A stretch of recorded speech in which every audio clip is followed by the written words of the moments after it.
You hear water lapping evenly against the wooden hulls, gently.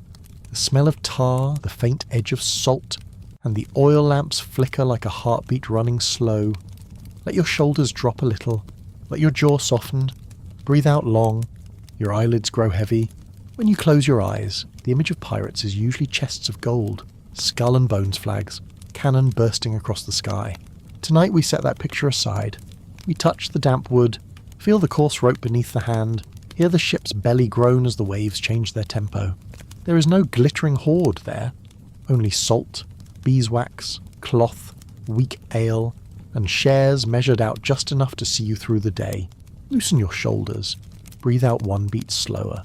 In the dim ring of lamplight, life at sea looks nothing like the tales. No endless ballads. There are wet hammocks, hard biscuits, stale-smelling water, wounds quick to fester, and night watches scoured by cold wind. At the far harbour are statutes and canon law, a sentence hanging there like a shadow. At times, a letter of marque turns a hired fighter into the hunted simply because the times shift. Inhale gently, exhale long, and let your palms unclench. We will peel away the romantic varnish, setting legend against medieval reality. We will look at the coarse cargo on which lives depend. We will step across the cramped deck to see the quiet rhythm of living. We will hear the law close in at the quay's end, and the blurred line between permitted and criminal. Then we will compare it with a later age of more canon and more legend to understand why working lives here are as brief as a lamp before the wind. Let your shoulders sink a little more. Keep the jaw soft. Your eyelids settle heavier. There is no need to argue loudly. We only need the steady sound of water, the warm scent of wood, and a few truths set in their places. As the lamp's thread of smoke thins, you see something plain on that sea. The finest treasure is not a chest of jewels, but a quiet breath. Inhale lightly, breathe out very long. Let the waves carry you on, slowly. The water taps the wooden hull, steady as a flick of the wrist. The warm tang of tar mixes with the fine salt on the tip of your tongue. Lamplight falls on the rope, picking out frayed fibres fine as down. Drop your shoulders a little, let your jaw go soft. Breathe out long. You're in a place where tales of treasure chests do not exist. Only crates that smell of sea and sweat. Open a crate and you find no coins. You see caked salt, pale white like small stones. Beside it, pressed cakes of beeswax, dull gold, with a faint sweetness when you bring them close. Sacks of coarse cloth, rough, heavy, and damp. A row of ale casks sway, mouths sealed tight. Whenever the swell shifts, they tap together with small, hollow knocks. There is thick black pitch to smear into seams, wood bundled in billets, grain in burlap sacks. The whole deck is filled with rough goods. Nothing glitters, no bright clink of silver and gold.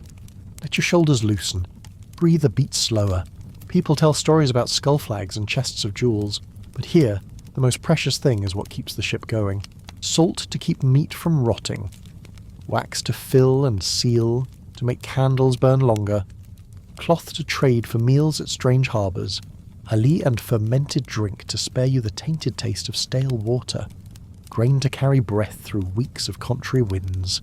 If there is a thin bolt of silk, it is to be sold or traded, not draped around anyone's neck for show. These goods are bare as the planks underfoot. They are life, provisions, tools, breath. Your eyelids slacken. Inhale softly. Exhale long. You look around and see sun-browned faces. They do not hope to lift one lid and be rich for life. They hope from this pile of goods. Each will take a share enough to reach shore and live through the cold. In the north, there are crews who take names that mean division of shares, calling themselves the equal sharers. The name sounds mild, but it is stern. It says plainly that plunder is divided so everyone survives, not so one man climbs above the rest. And so, when a captain is unjust, when someone hides a few cakes of wax, a few sacks of grain, when a lid is sealed with the wrong mark, trust aboard splits as fast as a wet timber joint. Let the nape loosen. Breathe in gently. Breathe out one beat longer. The truth is gentle and cold. The ships that run the trade routes do not carry treasure as in adventure tales. They carry what cities need each day. Candles burning in churches need wax. Salt pans need replenishing. Breweries need grain. The carpenter's yard needs timber. The tailor's shop needs cloth. You can imagine a heavy chest opening to nothing but ship's biscuit, hard as stone, and the whole deck exhaling in relief. There is food. There is something to trade for fresh water. There is the chance to live a few weeks more. That is enough. Drop the shoulders another fraction. Let the cheeks soften. Lids grow warm. You run a hand over a sack of grain. The rough jute chafes your fingertips.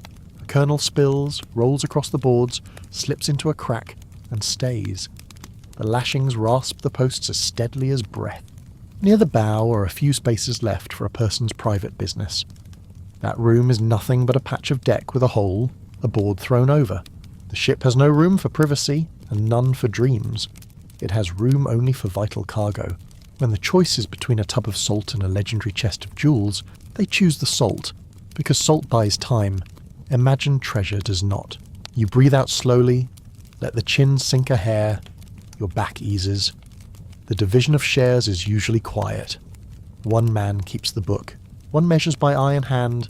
The whole deck knows everything, but no one speaks loud. A cake of wax, a ration of salt, a little cloth, even a scoop of pitch has value. They are wages in place of steady pay. They are a promise kept for some roof far ashore. Calloused hands set each portion into a private sack.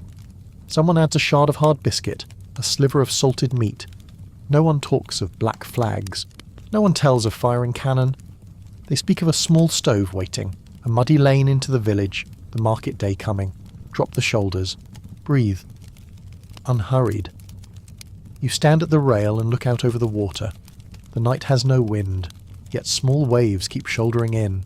In far seas, trading powers are well organised, sailing in convoy, at times hiring force to guard their routes, meeting such a fleet.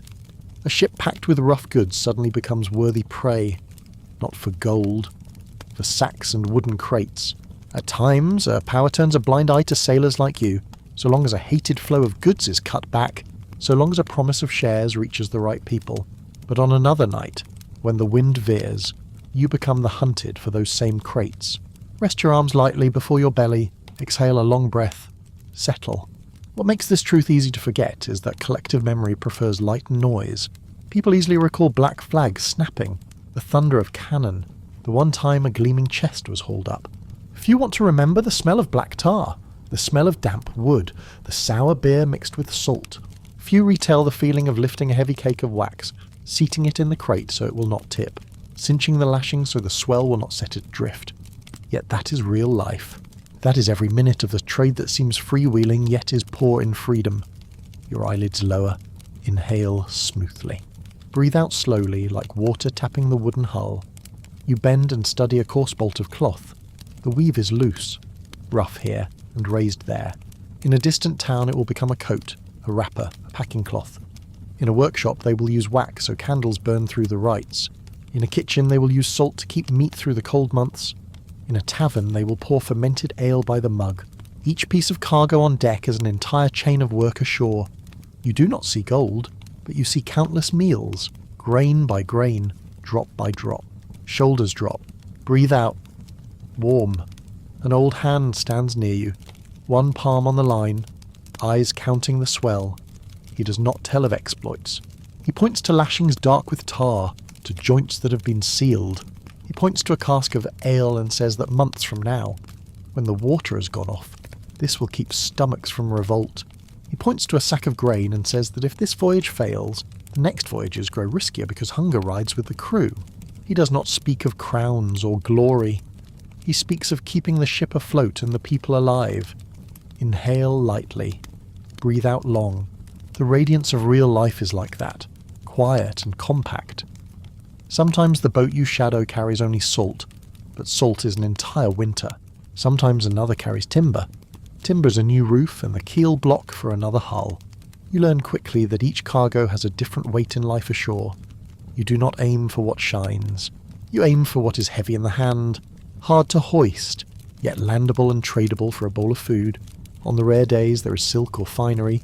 It mostly trickles to those who know how to resell it at the great market. On deck you see only sacks and crates, and you're glad of it. Luxuries draw trouble, rough goods lead home. Let the brow loosen, breathe slower. Light. One night the wind drops hard without warning. The ship slams, the deck is slick and cold. The night watch staggers, hands still clamped to the line. The thud of bailing buckets beats steady below. On deck, crates chocked tight still shift a little. You shoulder one, wedge another with your foot, and the smell of tar suddenly clings to your coat. In that instant you know better than ever why these are the treasures. Without wax to fill, pitch to seal, timber to replace, this deck would open its mouth and drink. Without salt and grain, tomorrow you would not have the strength to haul a rope. Gold will not keep a ship afloat through a storm night. Salt will. Inhale smoothly. Breathe out one long draught. The squall passes. The ship remains. Because of the quiet cargo. At a strange quay, the first business is to trade for fresh water and fresh food. Sacks of grain are lowered. Ale casks roll over planks with even clunks. Wax cakes are weighed by hand and bargained down. Eyes meet, cautious. Everyone knows there are pairs of eyes out there counting each portion. They do not want attention. They trade for just enough, keeping the rest for the next leg. In the noisy market, the crew move like shadows, intent on finishing and getting back aboard. There are no cheers, no feasts, only a slightly better meal, a back stretched a little longer, a night a little less damp. Shoulders let go, jaw soft, lids heavy. When the night is calm, they gather round a lamp not to tell of killing. They name the harbours they have passed, which had cleaner water, which traded fair, which to avoid. They remember a time the shares were truly even, and a time they were forced down in price. Those memories are the true chart. The chart for the voyages to come, where each crate and every bolt of cloth has a clear value. You draw your feet inboard, lean your back to the post, hands on your knees. Inhale softly, exhale evenly. The hush of water near and far is just enough. Many ashore believe the folk on deck chose a free life. You know that this freedom is measured by the weight of a salt tub and the count of cloth sacks left. If goods run low, you take more risks and edge nearer the patrolled lanes. If goods suffice, you hold your distance and avoid entanglements. Every decision ties back to the cargo. Every path runs through burlap and wood. They choose not for a blazing dream, but for an arithmetic of survival. Let the shoulder blades sink. Breathe out, long and calm. In the minds of later storytellers, life at sea has fluttering flags. In the minds of those on deck, life at sea smells of tar. It clings to clothes, to hands, to hair. It is the smell of work. It is the smell of cracks made tight. It is the smell of a ship still going. When you cinch one more knot, tar tacks to your palm like a promise. A promise that tonight the water will not seep further into the hold. A promise that the cargo will not slide. A promise that at the next sharing there will be something set down before you. Inhale. Exhale slowly. Your heartbeat matches the rhythm of the waves. Now and then someone mentions a notorious name, as if pointing out a distant star. They do not tell legends. They tell endings. Heads displayed along the riverbank, warships taken, bands hunted to the end. Each such story ties the logic of ordinary days tighter. Avoid noise. Avoid boasting. Choose crates that look plain. Choose routes that look dull. Because what is needed is to keep going, not to flare once and go out. Shoulders low, neck loose, breath even like the sound of water. On a grey morning, the smell of damp wood rises stronger. You and a few others open crates, count the wax cakes still bearing their seals. A few casks of ale are rolled to other spots to trim the ship. Before the meal, a small pouch changes hands. Inside is a portion of coarse cloth carefully measured. There is no applause. Only a short nod. These actions repeat until they form a rhythm. The rhythm lulls the very people who make it. Drop the shoulders, loosen the jaw, breathe out long. Your eyes begin to close. You know there are people waiting ashore, not waiting for gold. They wait for a tub of salt, a sack of grain, a bolt of cloth. These goods link the deck to the kitchen, the sound of waves to the sound of market stalls. They are the invisible current between sea and land. When you lay your hand on a crate, it feels as if you lay it on a whole chain of lives far away. And you understand why a chest full of gold, if it exists, is only a story. The wooden crate before you is the answer. Draw in a very light breath. Breathe out very long. The tap of water on the planks keeps time for you. The wind shifts a little. The lamp trembles.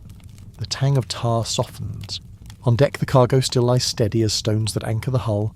You pull your coat closer, lean your back to the post. Your breath rounds and warms. Every treasure chest in the mind falls away.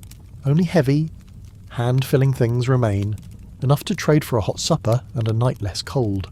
That is the real treasure, and it is right here, within reach, in each rope fibre, each fold of cloth, each block of salt white and dim as mist. The water evens out again. The rasp of rope on wood murmurs like an honest story told over and over. Let your shoulders drop a little further. The jaw stays soft, lids heavy. Breathe in, breathe out very slowly. The smell of damp wood and tar lingers, warm as a thin blanket laid over you. The crates lie still, compressing the whole voyage into a simple meaning. Getting through the day is the aim, and for them, that is enough. Night drifts like a wash of ink. On deck, the square wooden blocks lie steady, each crate a breath, a calculation. You bend beside a cask of ale and listen to the faintest shift of liquid each time the hull nudges. A small line is wedged tight across the cask's mouth, so when the swell tilts, the lid will not pop. Such careful work never enters the chronicles, yet it keeps the ship upright after hundreds of salt blows in a row. Drop the shoulders. Let the jaw go soft. Breathe out long. Everything settles, like the sea when the tide turns. You have seen many boats carry only salt. From afar they look like pale blocks blurred in the dark. Up close, salt chills the fingertips, like touching a solid piece of frost. The deckhand lifts a lid and scratches a thin layer to test for clumping or damp spoilage. Wet salt loses value.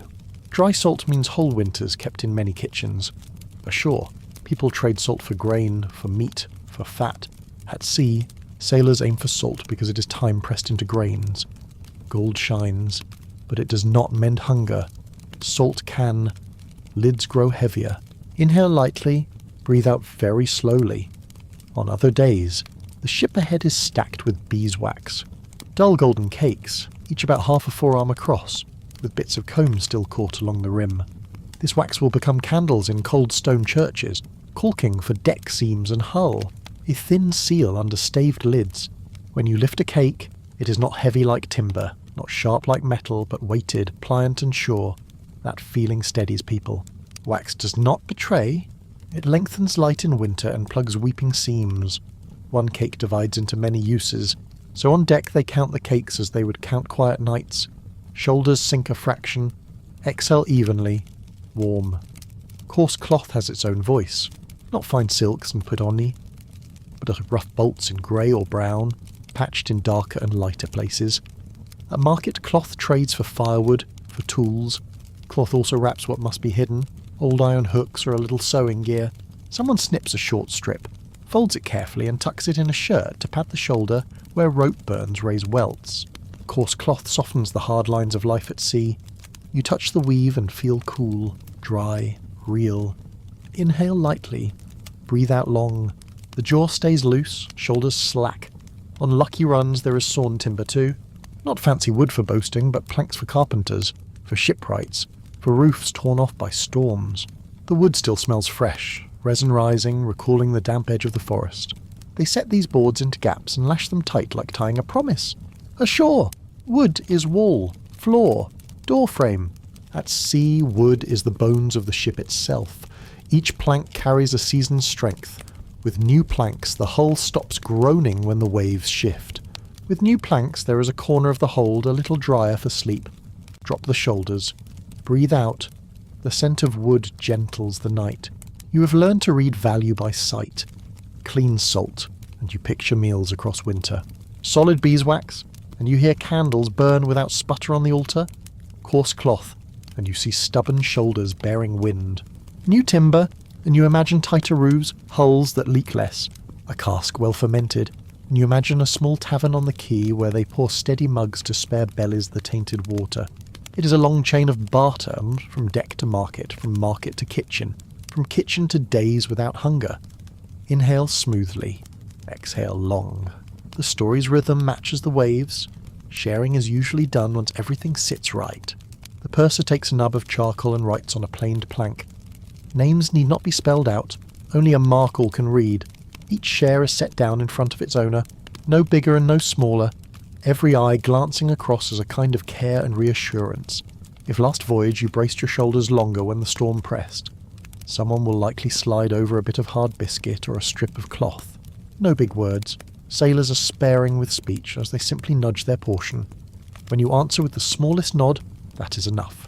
Shoulders down, jaw soft. Breathe out. Sometimes someone tries to stash. A wax cake wedged under a crate. A bag of salt hidden in the tight forepeak.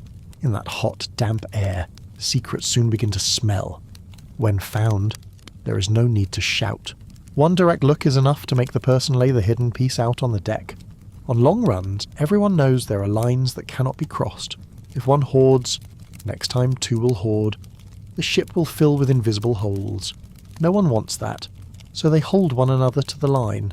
Afterward, that name still gets a share, but no extra nod. Inhale, breathe out long. The air stands still again. You have heard of bands who called themselves the Even Sharers. The name states a small, durable creed. Shares are even not because all are the same. But so the ship can still make port. Even so, no one sinks into despair and does something reckless. Even so, the night watch stays alert. The rope hand keeps a sure grip. The oarsman holds a steady stroke. The sailmaker keeps patience. A life swimming through lack is stitched together by that evenness. The beat is set into the palm, the mouthful, the strip of cloth, the candlelight. Shoulders loose, exhale deeper. The chin drops a feather's breadth. Once, you stood at a market's edge. The seller worked an old habit, kneading a wax cake, tossing a small joke about its smell. The buyer shook his head, smiled, offered low. Both were silent for a few beats. In that silence you heard a pestle pounding grain nearby, the far murmur of a chapel, the bucket creak at a stone well. The market is not the glitter you imagine, but a net woven of slow needs. Each crate, each sack, each bolt is a knot. The deckhand stands at the net's rim, sets in a small knot of his own, then slips away. No mark, no trace to point back. Inhale, exhale. The market's noise dulls. Why do later people mistake it so often? Because they love bright colours. They pick tales with cheers. Later ages had skull flags, cannon, fleets big enough to kick up the sea. Collective memory casts its moulds from those images and stamps them on every time. But the Middle Ages were often small decks hugging the coast, skirting reefs, reading wind from the sky. They did not fly fearsome badges. They tied fast knots, swapped a rotten plank, shouldered one more tub of salt and hoped the storm would not come early. If there was dreaming, it was as small as a hot bowl of soup on the stove. Shoulders down, jaw easy, breathe out long. A story's sleep arrives when the teller speaks very slowly. On deck, the repeating tasks have an unshowy beauty. At first light, the watch hands over, shakes out a stiff wrist, then checks the tarred seams. The sailmender runs fingers along each stitch, feeling which threads are frayed. The man on the pump hears a slow song, every stroke a low note. The purser makes a round, eyes each crate, notes where a shim of wood will be needed. No one asks about gold. They asked whether lunch can be traded for a little greens, whether anyone's stomach turned from the old water. Such questions keep the ship a community. Inhale, exhale. Life rubs less rough. When you come alongside a merchantman to shift cargo, you watch the other crew's eyes. Experience says those guarding necessities are less vicious than those guarding luxuries. They are practical, willing to trade a portion to keep the rest, so long as their ship does not sink into a quarrel. Small bargaining is enough. Grapnels need not fly. The gangplank need not drop at once. A few short lines, a few nods, and they shove over some crates. You take them, set them where you have cleared space, and often help retie their lashings to keep what remains. Seafolk understand seafolk. Both sides know storms, never ask which band you belong to. Shoulders sink. Breathe out, eyes half close. On the rare days when luxuries fall into your hands, the air grows heavier, not lighter. Flashy goods pull curious eyes and drag trouble with them. A roll of silk can turn into a snare. Ashore, people ask for sources, for papers, for names. You do not like being asked too much. Shiny things expose the route, so deck folk choose the dim track. They strip away signs that draw notice and keep what everyone needs. Real life sometimes chooses plainness to be left in peace. That is why it seldom enters the stories. Inhale, exhale, slow and even. You remember how to choose a target. Not every ship is worth shadowing. The bowman's eye reads the set of the sail, the way lines are hitched, how the crates are laid. Salt boats set their tubs lower to keep trim. Ale boats carry a sour, sweet scent that reaches you from afar. Cloth boats keep rolled bolts near the deck edge. not stacked heavy on each other to avoid damp. With sight and smell alone, a sailor knows how to approach. It is an art of reading cargo without lifting a lid. They hunt signs of need rather than glitter, and it works better because it does not destroy their own road to live by. Shoulders loose, jaw soft. Exhale long. The night is as quiet as a cloth cover. Shares bend to the cargo too. Salt is counted by handful, by small pouch. Cloth is cut by arm span. Beeswax is broken into even wedges. Ale is harder to portion, so it is often reckoned against other goods. You learn to use the body as a rule. A span is 2 arms flung wide. A hand span is the width of a palm. The whole ship is a store that measures by the body. Without scales, they trust the eye and one another's silent oversight. From such measures, trust takes on a clear shape. It is not a promise. It is a habit all follow. Inhale. Exhale. The forehead smooths like a planed plank. In time, you see the brightest thing on deck is not metal, but the quiet understanding between people. A nod. A strip of cloth pushed your way when your left shoulder is welted from rope. A biscuit broken a little larger after your fever. Those small details make a durable ring. Because of them, the bowman knows when to signal a turn. Because of them, the pumpman knows whom to call down to the bilge when his strength starts to fade. Because of them, the purser knows when to stop trading, to keep enough for the next run of salt water. Shoulders down, lids heavy, breath touches the chest in even strokes. Outside, the wind lets out a long note. The sail shivers, then lies still. The oil lamp sways, throwing a strip of gold across the rim of the wax cask. You adjust the line, your hand tacky with a thin film of pitch, that acrid smell now a sign of peace. Because when pitch still clings to your skin, it means the seam is still tight. When the seam is tight, it means the water out there has not come in. When the water has not come in, it means the cargo still lies undisturbed. Each clause links to the next like a small seafarer's litany. Breathe in softly. Breathe out long. Everything returns to its old rhythm. There is another truth, quiet and durable. Everyday cargo has chosen its own storyteller. Not the theatre, but the market. Not the court, but the kitchen. Not the gold room, but the storehouse. And the keeper of that story's beat is the least talkative one. The person with hands in pitch. Eyes on the line, shoulders under the crate. If you want to understand a medieval ship, put your nose close to the planks. Draw in the smell of pitch, salt and ale. Then listen to the tiny clacks as crates touch. Beneath that sound lies a survival logic that later generations seldom care to hear. Let the shoulders loosen, breathe out, still. When the night is deep, an old man begins to name the cargo as if reading a prayer list. Salt, wax, cloth, wood, ale, grain, pitch. Each word is an image. Each image draws along a warm kitchen, a tight roof, a ceremony lit by candles, another ship stitched whole. These words need no ornament. They are the heartbeat of a world where treasure only means reaching shore alive. Breathe in, breathe out. The night lightens. The wind eases.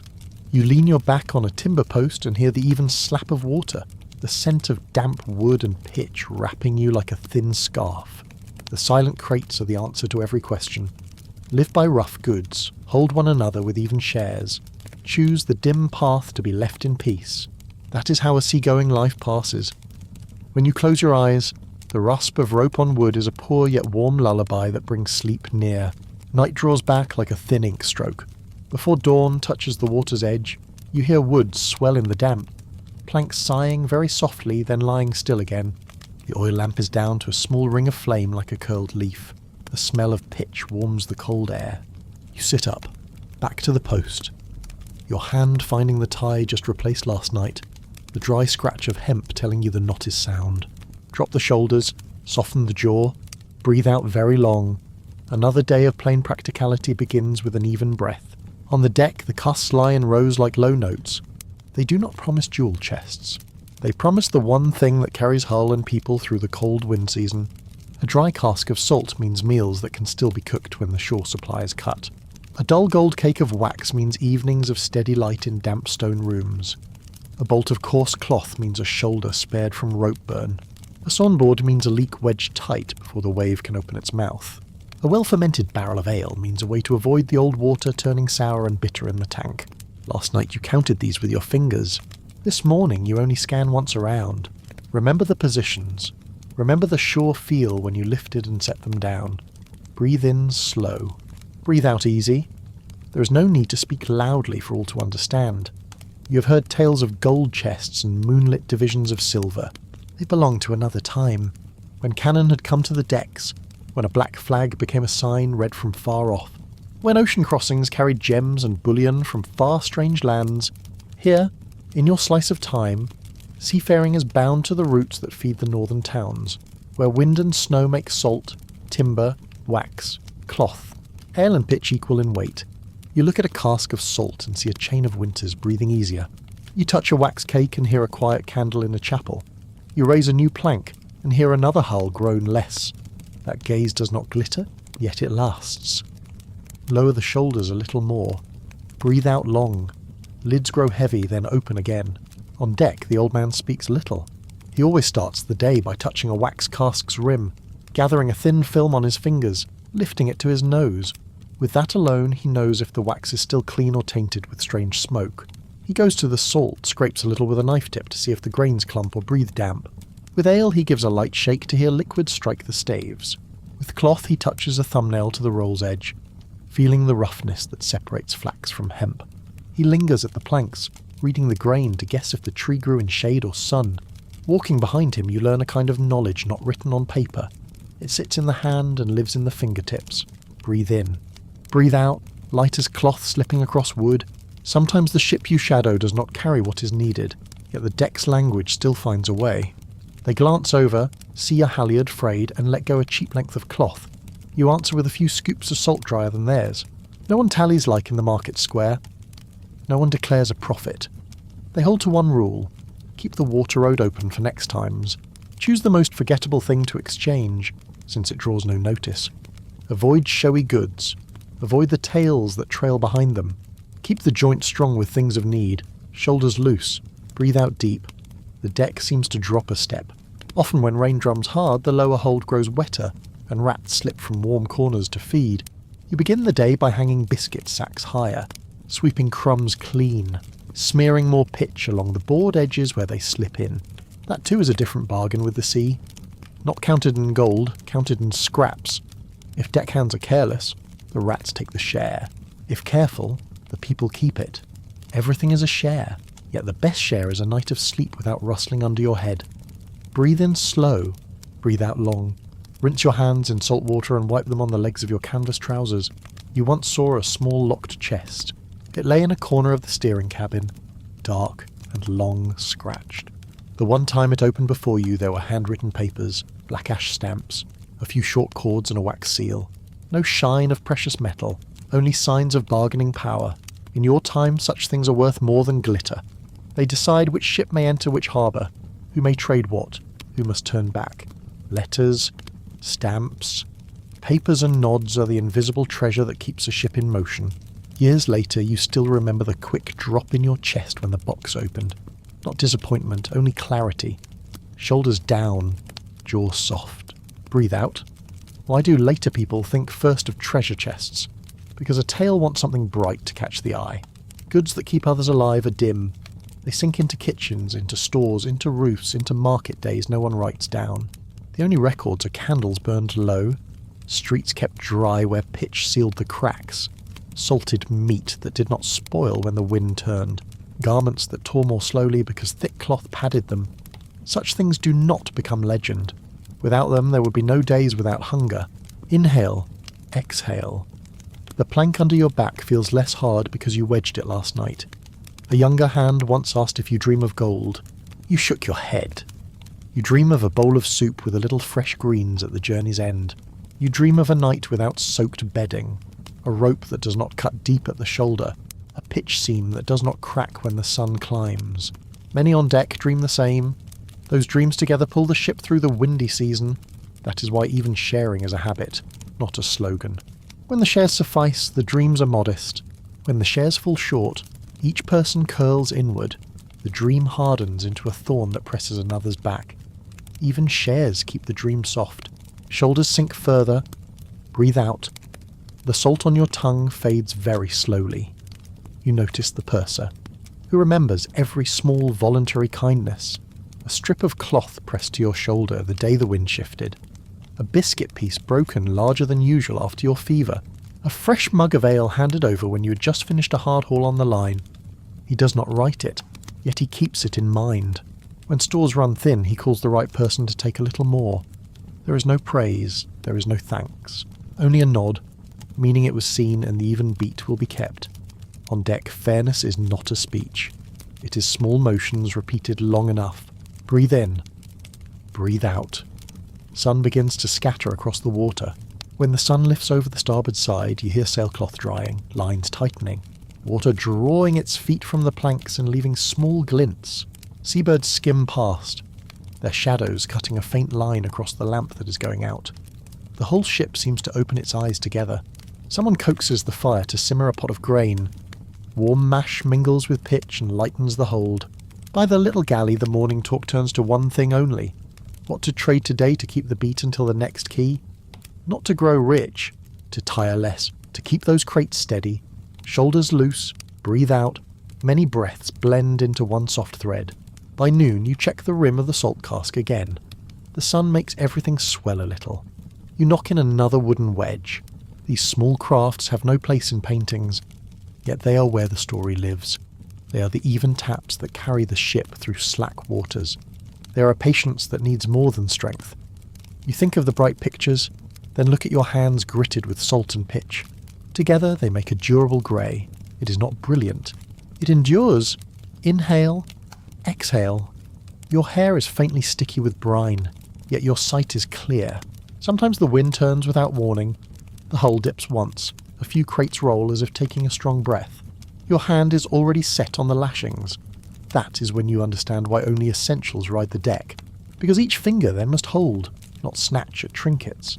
Because each step then must be sure, not tripped by boxes of ornaments. Because each tilt then must test the bindings, not chase after something shiny skittering on the boards. In that instant you see plain what holds and what trades out your breath. The swell slips past. The ship settles on its old track. Lower the shoulders, breathe out deep. The smell of pitch returns like a thin coat. Toward evening the ship edges near a small landing. Not all the way in.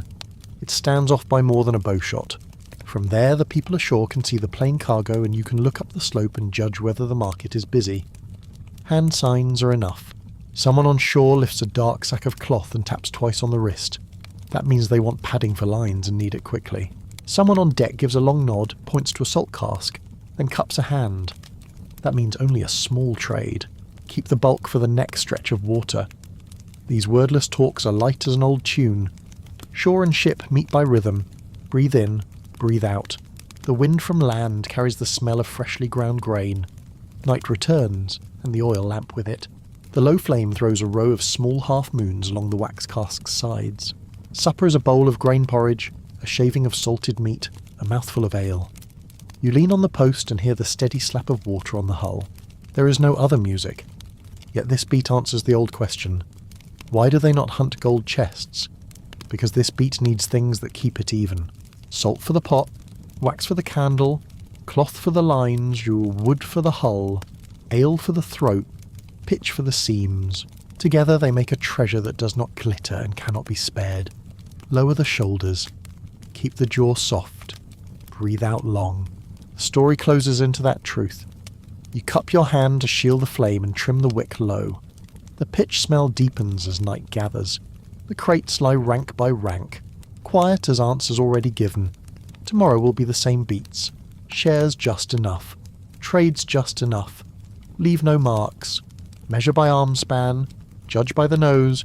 Tap with a wedge's nub. Then when waves rise, hold the lines. When wind dies, pull steady. When the storm passes, mend again. A whole life like that.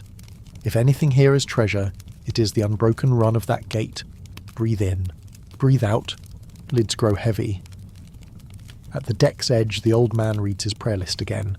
Salt, wax, cloth, wood, ale, grain, pitch.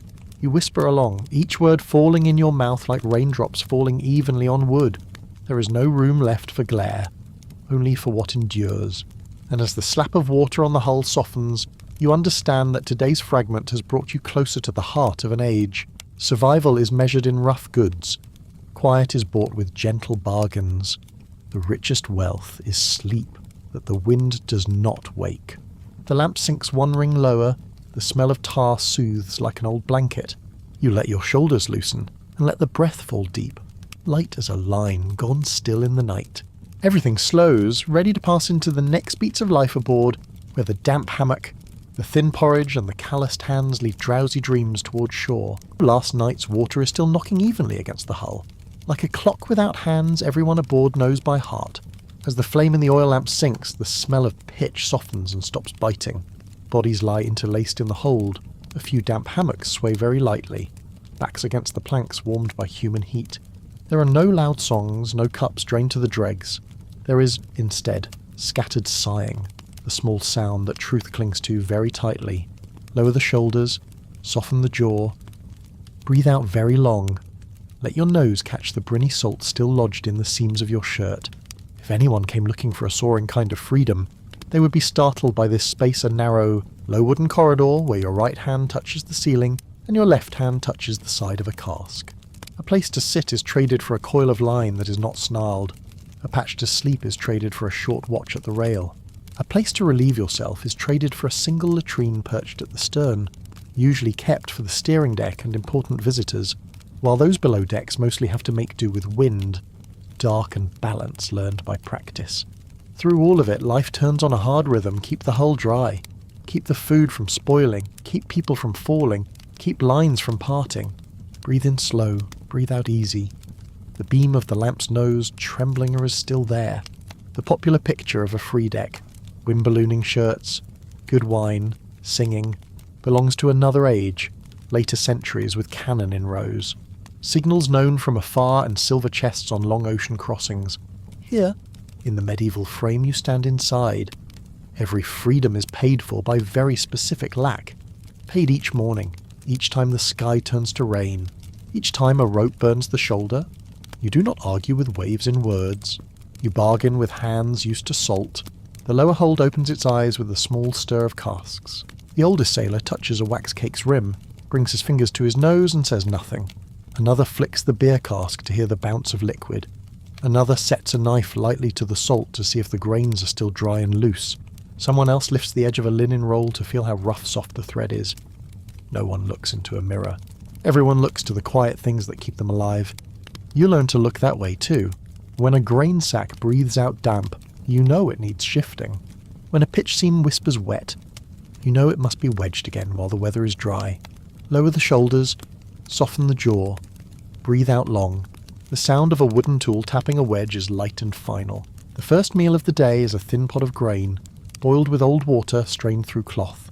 Sea biscuit hangs in a bag high from the beams to deny the rats.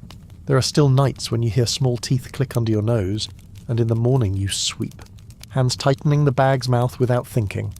Salt meat is sliced thin, soaked if there is enough water, then dropped into the pot. There is no fresh green every day. A sliver of lemon may be a tale brought from shore, not today's fact. So the secret oath of every sailor is do not let the gums bleed. Do not let the body announce a lack that has run too long. The word scurvy is not spoken. They only whisper, do not let the teeth loosen.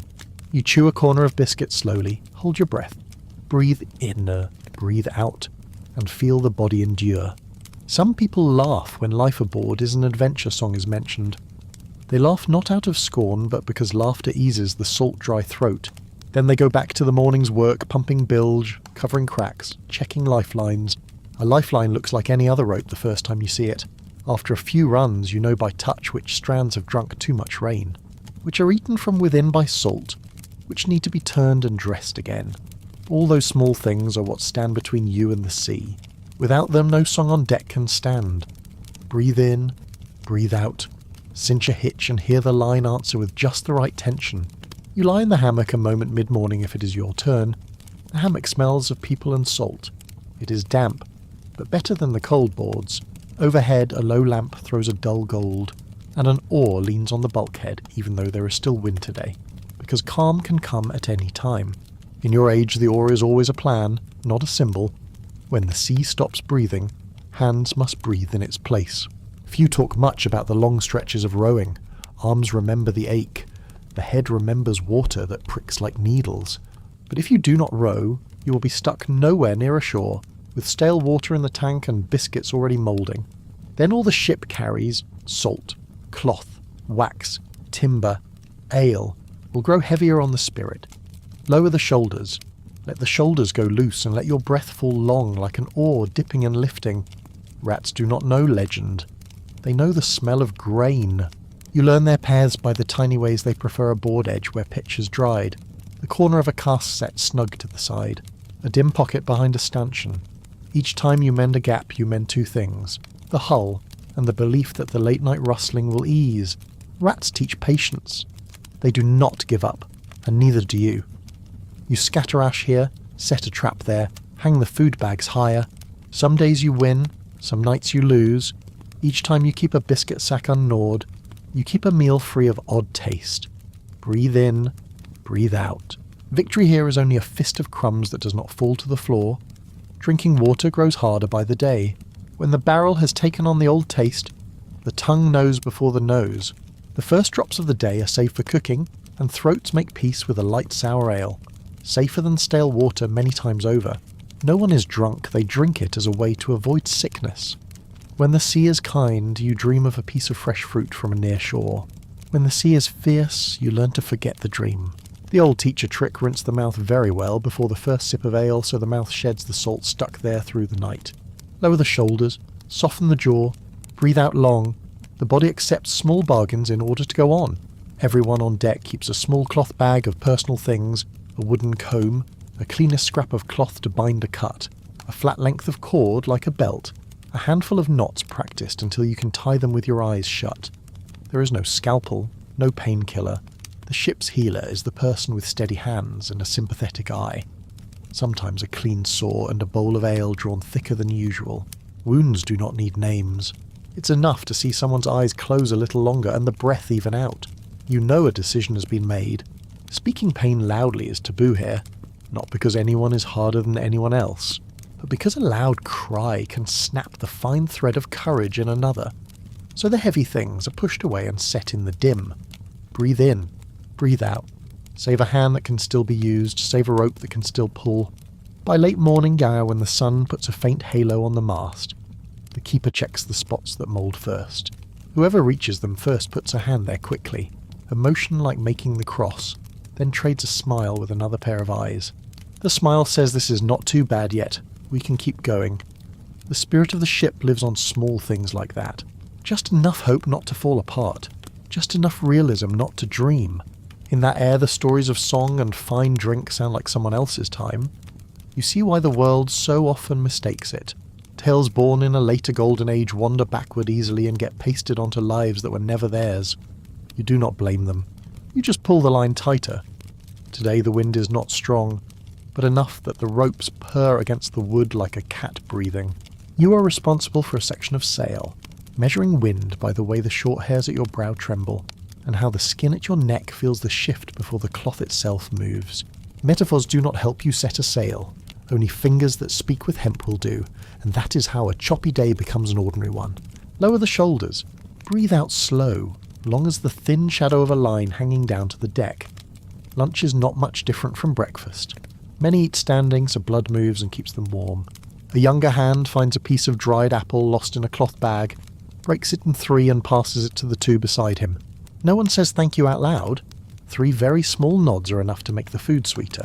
The beauty of this life is not in colour. It is in the whispering fairness of such moments. When the common stock is enough, people naturally think of one another. When the common stock is thin, people know how to cut their own share a little to keep glares from starting. A ship survives on water because fairness has entered every gesture. Breathe in, breathe out. Let the heart slow a beat, as if yielding the path to whoever comes behind. By early afternoon, a merchant vessel slips past at a safe distance. There is no black flag, no blast of cannon, no challenge. There are only quiet eyes measuring cargo grain sacks, cloth rolls, a few ale casks. Both sides speak the language of those who lean toward life. If anything is traded, it is what gets people through the next few weeks. No one wants a story. Everyone wants a night less damp. In such a tempo, the myths about one rich hall sound far away. People on deck want a hall just enough. Lower the shoulders, soften the jaw, breathe out long. The lamp is not needed by day, but the picture of its low flame lives in everyone's mind as a reminder not to burn it high and waste wax. When the wind veers and a few drops of rain cut across, the cook snaps a lid on and slides the pot clear of the vent. The little puff of smoke smells of warm grain, a scent that suddenly gentles the whole hold. Heavy matters like sickness, a broken arm, a parted line are spoken in short, light phrases because everyone knows volume pulls on the spirit's cord. You remind yourself of what past journeys taught even when nothing is wrong. Keep the beat steady and do not ask for more than the portion due. The ships that last longest are the ones that learn the art of little and enough. Breathe in. Breathe out. Check the costs, wax not sweating, salt still dry, cloth not moulded, ale still answers evenly. At this point, if someone still holds an image of sailors singing and pouring wine mid-deck, they will struggle to fit it anywhere. It is not that the people aboard do not know joy, it is that joy has another shape.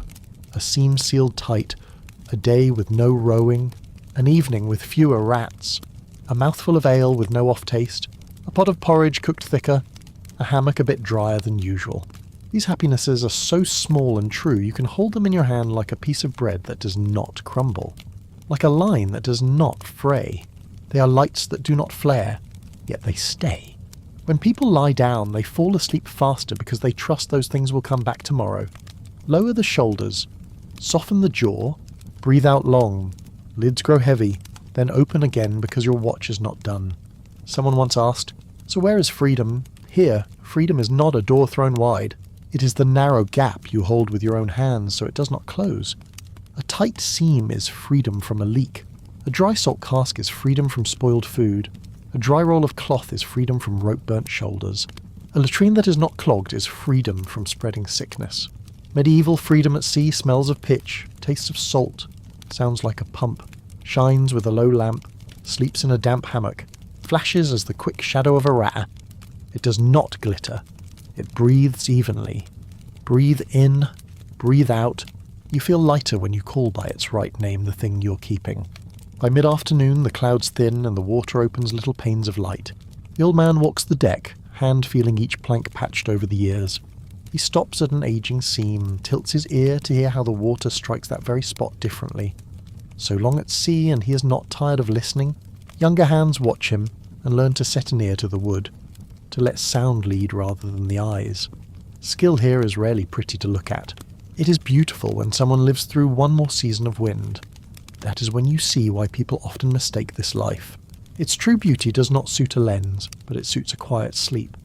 Lower the shoulders, soften the jaw, breathe out long.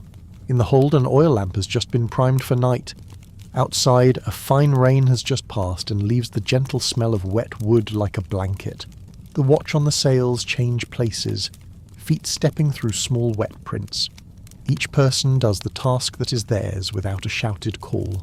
In that damp you hear a strange kind of peace, a peace born from the lack of surprise, from movements repeated so often they have been the same for years.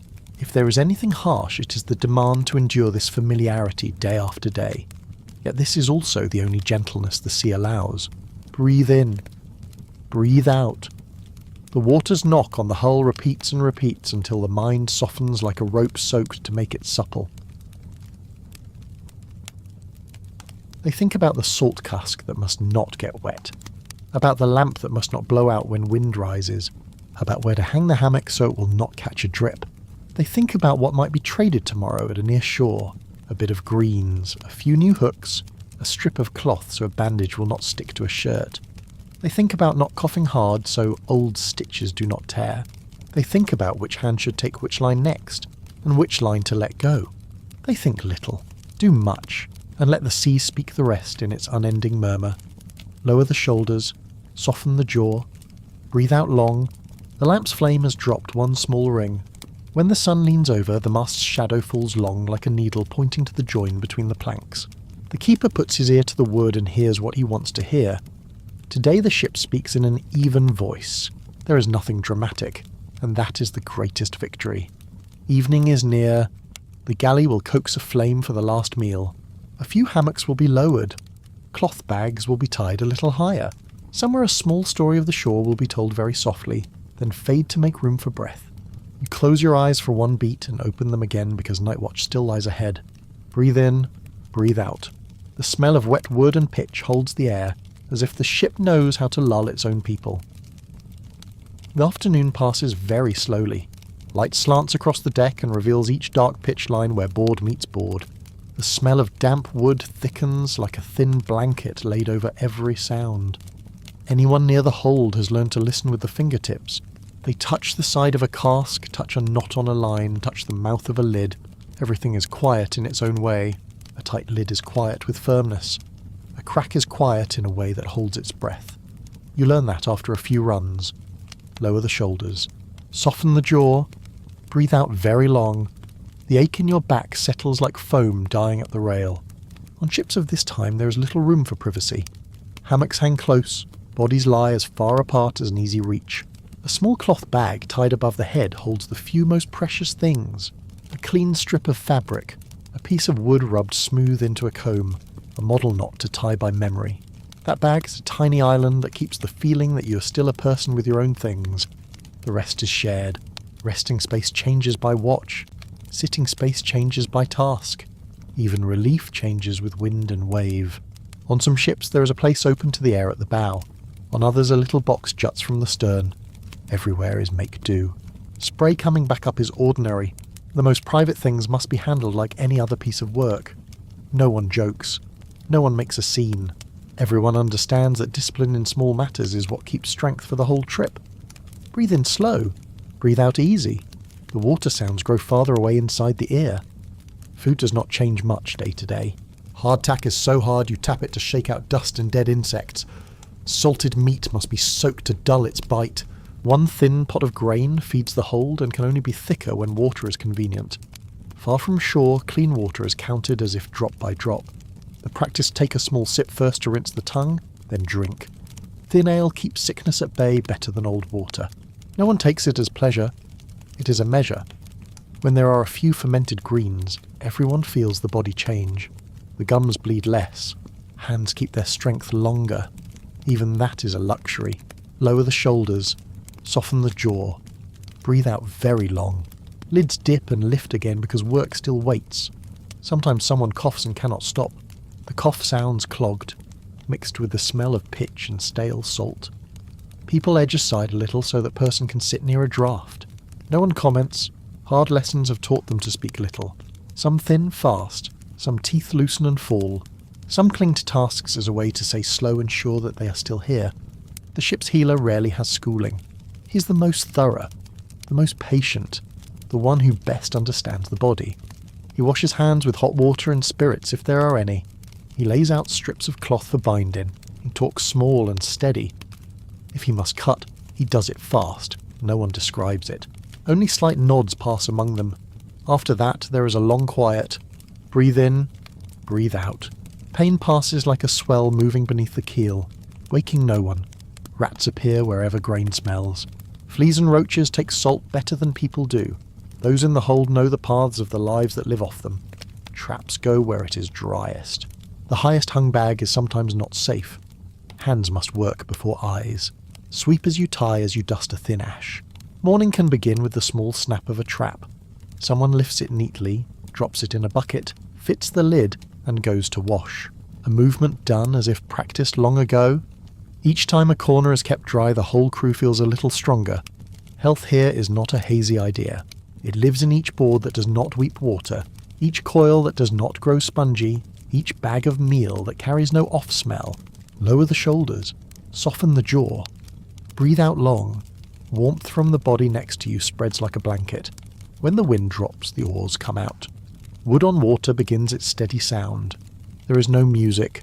There are no shouted calls. Each person holds a separate rhythm that is very even. If eyes look far off, the hands lose the beat, so they look to the blade's tip. They feel the water's pull in the hands more than see it. The moment to dip, to lift, the small turn of the wrist to meet the set of the flow. All of it is a skill learned by fatigue. No one boasts about it. A windless day is longer than any song. It is as long as the strokes, even durable, unhurried and not willing to give in. Breathe in, breathe out. Hear the heart slow to the soft slap of water. On deck, someone else uses a big needle and a leather palm to sew the sail. The needle through cloth sounds like far rain. The flax thread is dressed first so it slides. A tear in a sail does not wait for shore. Anything that can be fixed at sea must be fixed. The young learn to thread, to pull a needle without tearing wider, to lap the seam to the grain. Scraped fingers rarely complain. They only redden and harden with the season. That skill is quiet as breath. It is what lets a ship keep going under its own choice rather than letting the wind choose the helmsman.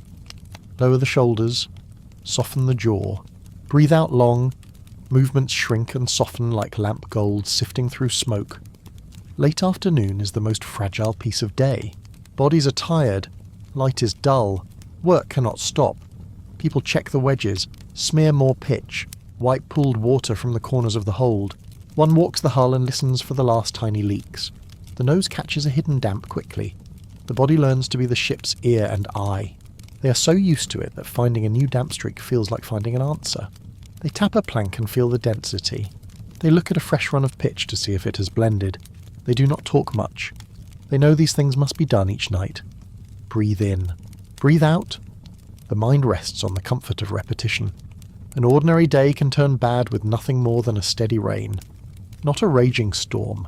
Only slow and longs. Clothes cannot dry. Hammocks stay clammy. Leather shoes hold a stubborn smell. Boards breathe out damp. Insects bloom. In that case, a hot pot of porridge does more than any speech. The cook holds the flame modest, the pot set safe. The rising warmth slows anyone passing by for a beat without thinking. That is when the ship has the smell of a kitchen. That smell soothes the hold. It covers some of the old damp. It makes people remember the shore. Then each goes back to work. Sit too long and the body chills. Lower the shoulders. Soften the jaw. Breathe out long. Keep warmth in by the familiar pattern of work. When the ship eases near a shore to barter, the tempo still does not hurry. People only trade small nods. What is needed most goes first. A handful of greens, a few cloves of garlic, a piece of dried fruit, a sound roll of cloth. No one hunts gold. No one waits for a big scene. They go quick, buy quick, trade quick, return quick. They do not linger where curiosity grows. Caution is part of the discipline that saves you. Without it, a ship can become a target in a single afternoon. On the medieval sea, the greatest trick is simply not to stand out. Breathe in, breathe out. Back in the hold, hang the bag higher, close the fruit in a tight box, tie it fast. The oldest man tells a short piece before supper. No legend, no brawl. Usually a way to dodge an illness by a small habit. Wash hands in warm water before eating. Do not sleep in a wet shirt. Hang the hammock on the side with less wind. Shift where the bag hangs so the rats cannot find it. Each habit sounds small, but together they build a wall. That wall stands against things you cannot see, like sickness. The illnesses of this age, scurvy, dysentery, consumption, are not called by learned names in the hold. They are called by signs. Bleeding gums, twisted gut, heavy breath. Each sign meets a habit. Eat something sour when you can. Boil water long enough. Do not share bandages. Lower the shoulders. Soften the jaw. Breathe out long. The calm reminder runs into evening like water along the hull. Some nights you must row though tired. Some nights you gain a watch of sleep. Everything turns on one aim. Keep the ship in a state to go again tomorrow. From the line handler to the cook, the goal is shared. No one stands apart. Anyone who works against the beat meets a certain look. It is not angry. It is very silent. Silence is enough to teach the new hand the law. Discipline needs no speech. It lies in how many hands touch the same rope at the same time. It lies in how each person clears their place before the change of watch. It lies in how the sick are given the dry spot without saying a word. That discipline keeps the ship moving and keeps the mind from tangling. Breathe in. Breathe out. The heartbeat follows the line's rhythm, pulled tight and eased again. Players rarely bring instruments aboard. There is no room for something fragile beside casks and rope. In place of music, they carry tunes in their heads and hum very softly while rowing or while sewing the sail. The melody runs with water and rope on wood. It needs no words. It steadies the hands. It dampens the echo of a cough. When the lamp falls low, everyone knows to stop humming. That ordered quiet is what lets sleep come quickly. It is not long sleep, but it is enough. Lower the shoulder, soften the jaw. Breathe out long, back meets hammock and eyes close by habit. In tight quarters, people learn to step lightly. A heavy foot can wake many. A loud laugh can knock the fine thread of courage from someone's grip. So joy is shown with hands. Share the dried apple. Give up the dry spot. Tie the hard knot for someone. Wipe a run of water in a hidden corner. These gestures are smaller than words. They are what stands against the mildew of the spirit. Without them, people fail as quickly as a rope eaten by salt. With them, people endure long seasons of wind. Breathe in, breathe out. A dry patch of wood is enough to warm the heart. When night settles, the watch sits against a post and eyes adjust to the dark. Water repeats like a lullaby. The wind rope draws and relaxes in an even beat. The lamp is not set high. The gold is only enough for faces to know one another. Shoes are set under the hammock ready to slip into. A small knife rides inside the belt. Not to show, but to cut a line at the right moment. The water jar stands where no foot will kick it. Those orders can save a life in a handful of seconds. The sea's night is not always fierce, yet it always demands respect. Lower the shoulders. Soften the jaw. Breathe out long. Keep your breath in step with the water. At times, in this quiet shore memory comes clear. Dry earth. Clogs on stone. A far bell. People remember these not to trouble themselves. They remember to know why they must keep the ship going until the day of return. With such remembering they forgive the small hurts, a word too sharp, a glance that missed, an awkward move. At sea, everyone has a share of mistake. Everyone wants to be seen as someone who can mend a mistake.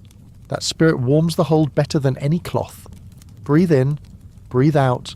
Lids grow heavy while the mind stays just awake enough to hear the water. At the end of the watch, the guard sets a hand on the plank once more. No loud prayer, only a whisper that tomorrow the knock of water will be as even as this. He rouses his relief with a small call. No one starts. The new hand rises, bare feet, ties his shirt, takes a light cloak and goes to the rail. The old hand slides into the hammock and draws the bag closer. Such handovers go on all night. If a ship has a soul, it lies in this regularity. It needs no proclamation. It needs hands that do their part on time. Lower the shoulders, soften the jaw, breathe out long. Darkness covers the hold, and only the smallest points of lamplight remain.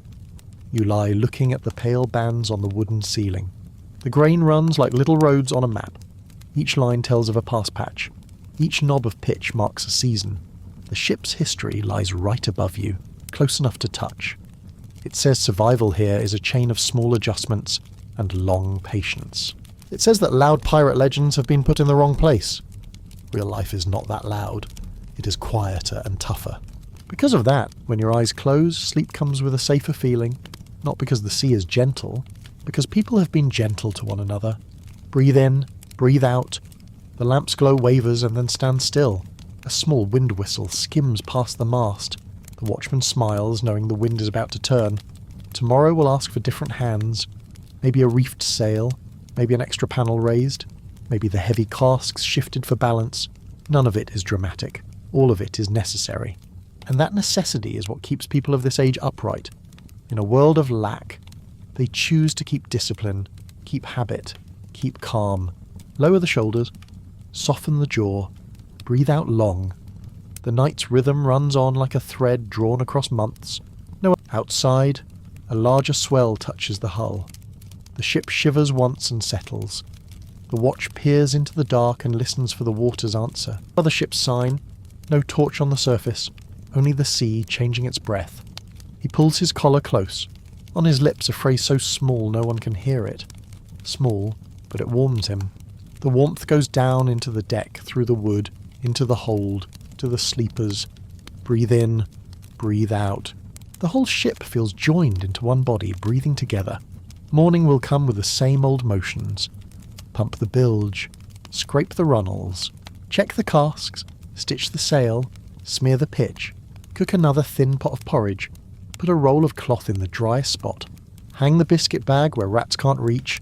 All of it will repeat, but not meaninglessly. Each day lived through is proof that the ordinary is precious, Slowly, that very ordinary rhythm becomes a shield. With it, people aboard can pass through foul wind, through rumour, through the fear of pursuit, through eyes on shore looking for a target. Breathe in, breathe out, keep one long line of breath until it tires, then let it go.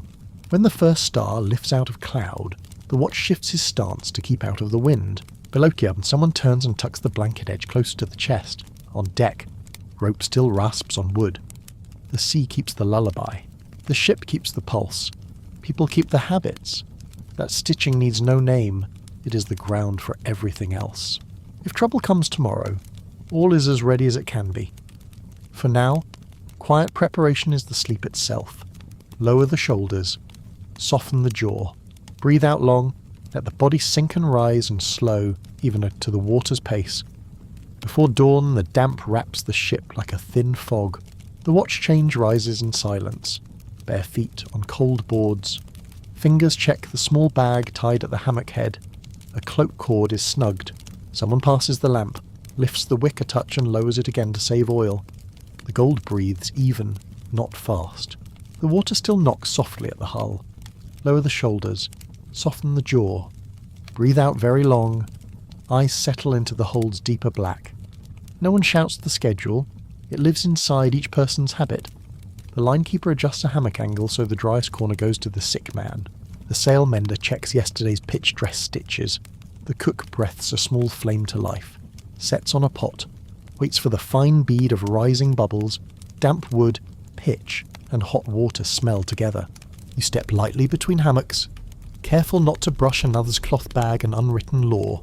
Here, honouring the small territory of one another is how the ship does not split under fatigue. Breathe in slowly. Breathe out evenly. Vertebrae loosen one by one. Sometimes you hear a cough you already know by rhythm.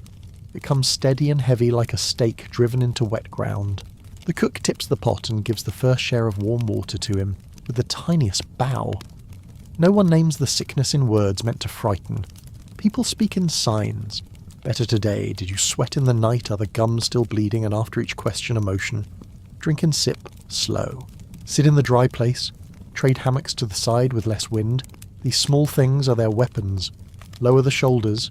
Soften the jaw. Breathe out long. Lay a palm on your chest and feel the heart settle. As the sky turns grey, the last night watch moves past the joints and taps very lightly. The ear hears the solid note of dry wood. The nose checks a deep corner's damp.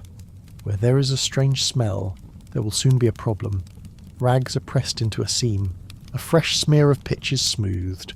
These motions neither boast nor hide. They go on like steam rising from a pot. When it's done, the watch drops his hand and rests it on the plank a moment. A quiet salute. Breathe in, breathe out. The wood warms under the palm. Stronger light means the heavy work begins. Water casks are hauled up. A few staved ones are bound with light lines in the style the old man taught long ago. Pouring is done in the same place so the deck stays safe. The linekeeper watches the pourer's feet so no one slips. There is no barked order. Only a small throat clear if someone stands wrong. The new hand understands, steps aside, and speaks a thank you barely heard.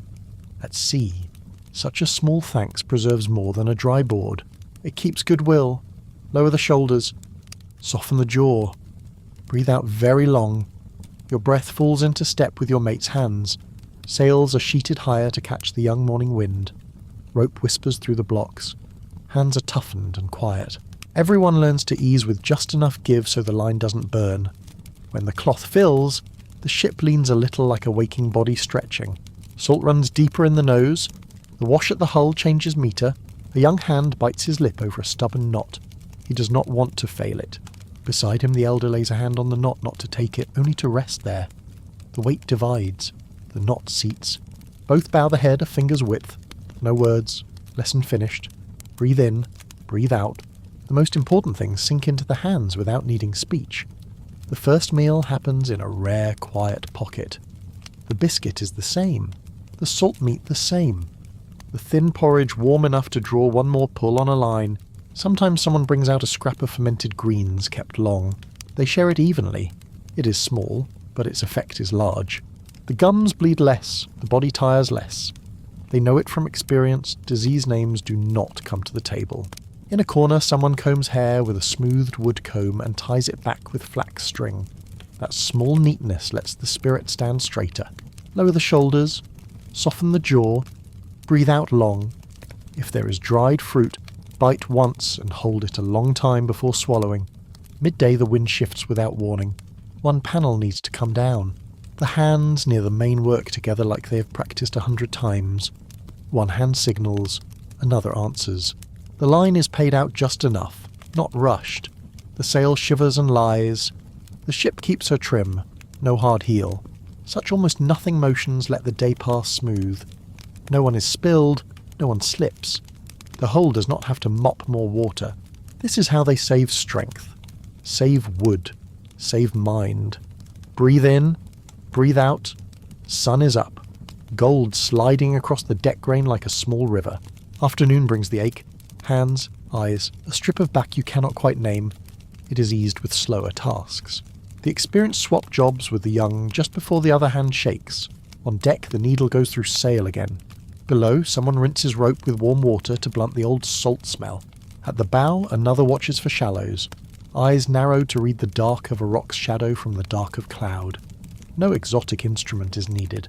They trust eyes trained by water, ears trained by sound, noses trained by the damp of a changing sea. Lower the shoulders, soften the jaw. Breathe out long. Keep attention taut enough, and no tighter. Rats and fleas do not nap at noon. They follow the grain scent. Traps are checked again. Some replaced. The trapper never forgets to wash his hands. Aboard, washing is not fuss. It is survival.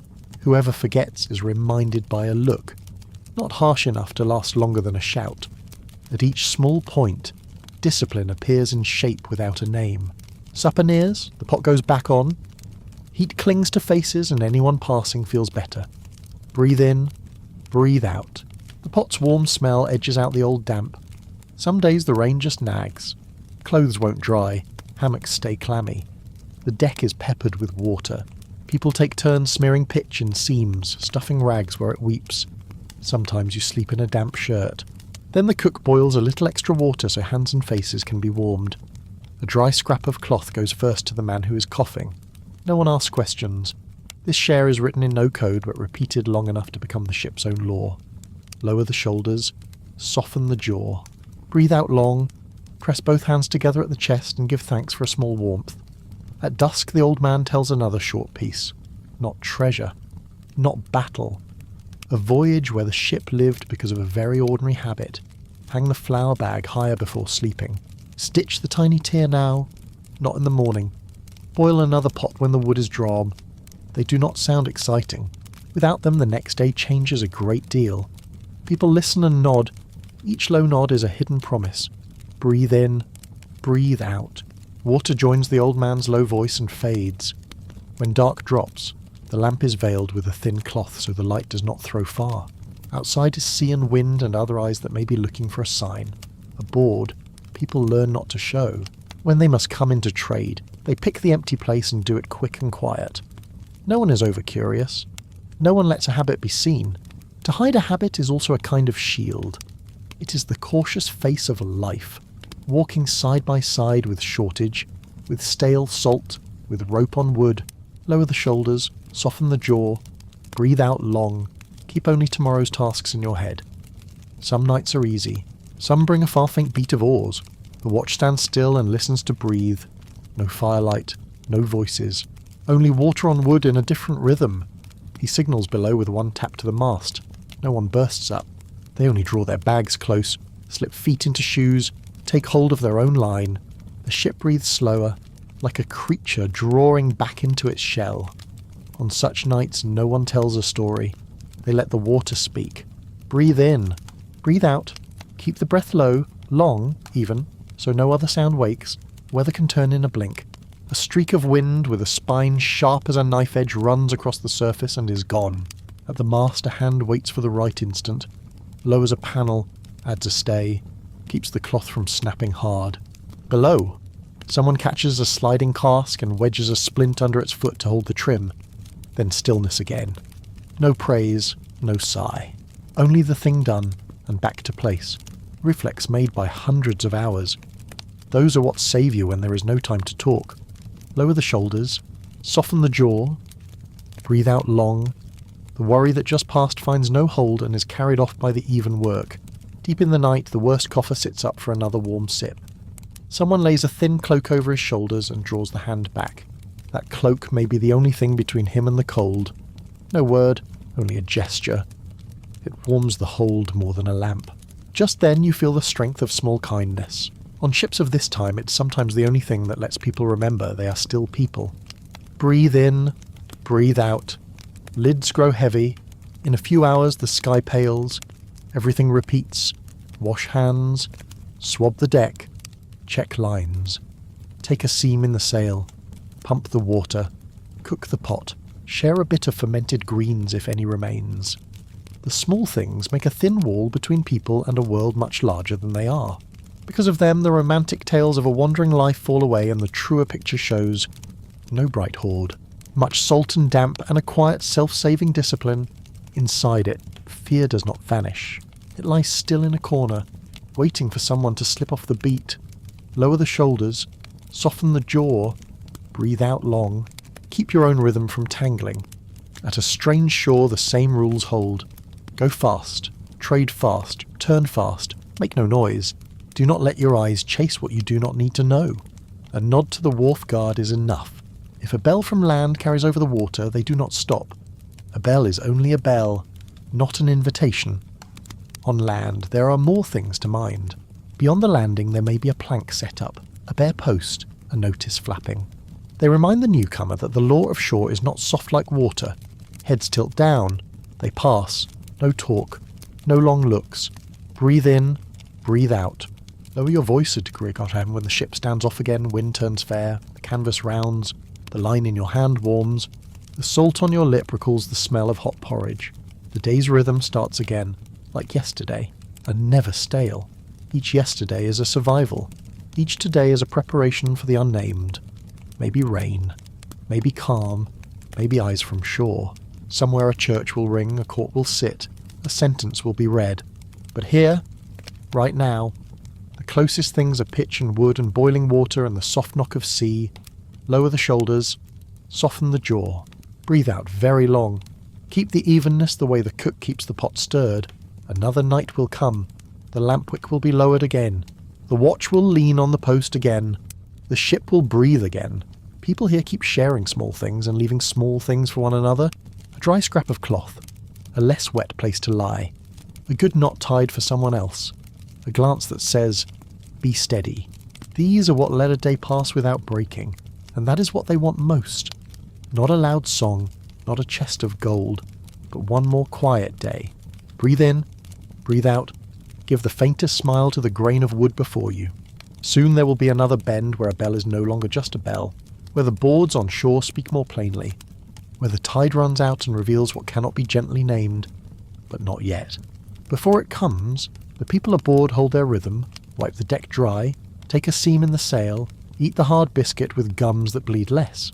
So when they must face the law, the notice, the outside world, they do not shatter. They stand straight like a mast in a just enough wind. Lower the shoulders, soften the jaw, breathe out long. The lamp dims, but the sense of the living rhythm stays bright. Water leads again. You hear it tap the hull in even time, drawing an unseen line from deck to shore. That line ties sea life's habits to the silent shapes waiting on land. And one day, when feet touch the jetty, when that post stands clear, when bells change time, the ship's people will slow by half a beat and remember how the lamp's wick was lowered. Breathe in, breathe out. Keep the mind like the water when the first wind rises. Then, whatever comes, you still have a quiet hold fast. Water taps the wooden hull with the steadiness of a clock without hands. On deck, the oil lamp is hooded with a dark cloth so its light won't carry. Beyond is shore, and now and then the church bell in the mist changes its beat. The watchman stands close to the mast and breathes slow. You breathe slow with him, letting the dawn damp pass through the chest without staying. Lower the shoulders, soften the jaw, breathe out long. The faint tar scent is a thin thread that keeps the mind from scattering. Shore is not an escape just waiting there. Boards are set up with fresh notices nailed on, sealed in wax, stamped with authority. When a boat noses into a lee, the wharf keeper glances over the bow, the stern, the sail, and then into the oarsman's eyes. Few words are needed. On land, the law has its own voice. It speaks in bells, in texts read in the marketplace, in the cry of a man in a black gown. The cry is never rushed. It goes slow, clear, so all can hear. You pull your cap lower, breathe in, breathe out. Eyes on the line in your hand as if checking a knot. In seaports, Sundays gather people before the church door. After the prayers, the parish clerk reads a list. Those placed under banner fences of the sea, the seizure of sailors, robbery on salt water. The Third Lateran Council sits in memory like a stake. From then on, parishes along the coast took to proclaiming the names of those excommunicated for harming their seafaring kin. No heavy words. They read, and let the silence after do the rest.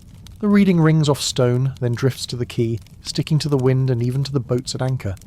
Lower the shoulders, soften the jaw, breathe out long. You stand among the crowd pretending to examine a new wicker basket, but your ear keeps the words it needs. The law's not far off. It's cut into the post at the ferry, where the carvings talk of tolls, of rites of passage, of axe find. Anyone who lays a palm on the wood can feel the old knife marks. The lines are so familiar the fishmonger knows them by heart. Do not assault your neighbour's ship. Do not seize persons upon the water for ransom without due cause. Do not take goods once fair protection fees are paid. The lines speak simply, but anyone who lives by water knows each word weighs heavier than chain. Breathe in. Breathe out. Your finger touches a crack in the post as a salute to what cannot be argued. On deck the old man repeats lines slow as a little prayer. In this time, the sea has more laws than folks believe. There are bodies of custom ferried from one isle to the next, from market to market. The Rells Dolron are one such set. They speak of duty, of common shares, of conduct in dispute. They are not written for those outside the circle, which is why anyone who steps outside it must understand if trouble comes. No cloak will cover you. Law does not only punish, it protects. Without it, when you're driven ashore, no door will open. Lower the shoulders, soften the jaw, breathe out long. Your breath falls into time with rope on wood. When a vessel suspected of ill-doing ties up, expect no song. Someone comes quietly to look at bow and stern, to count seams, to ask whence and where. They do not come alone. A merchant guild man, a parish man, sometimes a clerk with quill in hand. The questions are not loud. They are even slow, like reading a catalogue. You answer what must be answered. You keep silence where silence is due.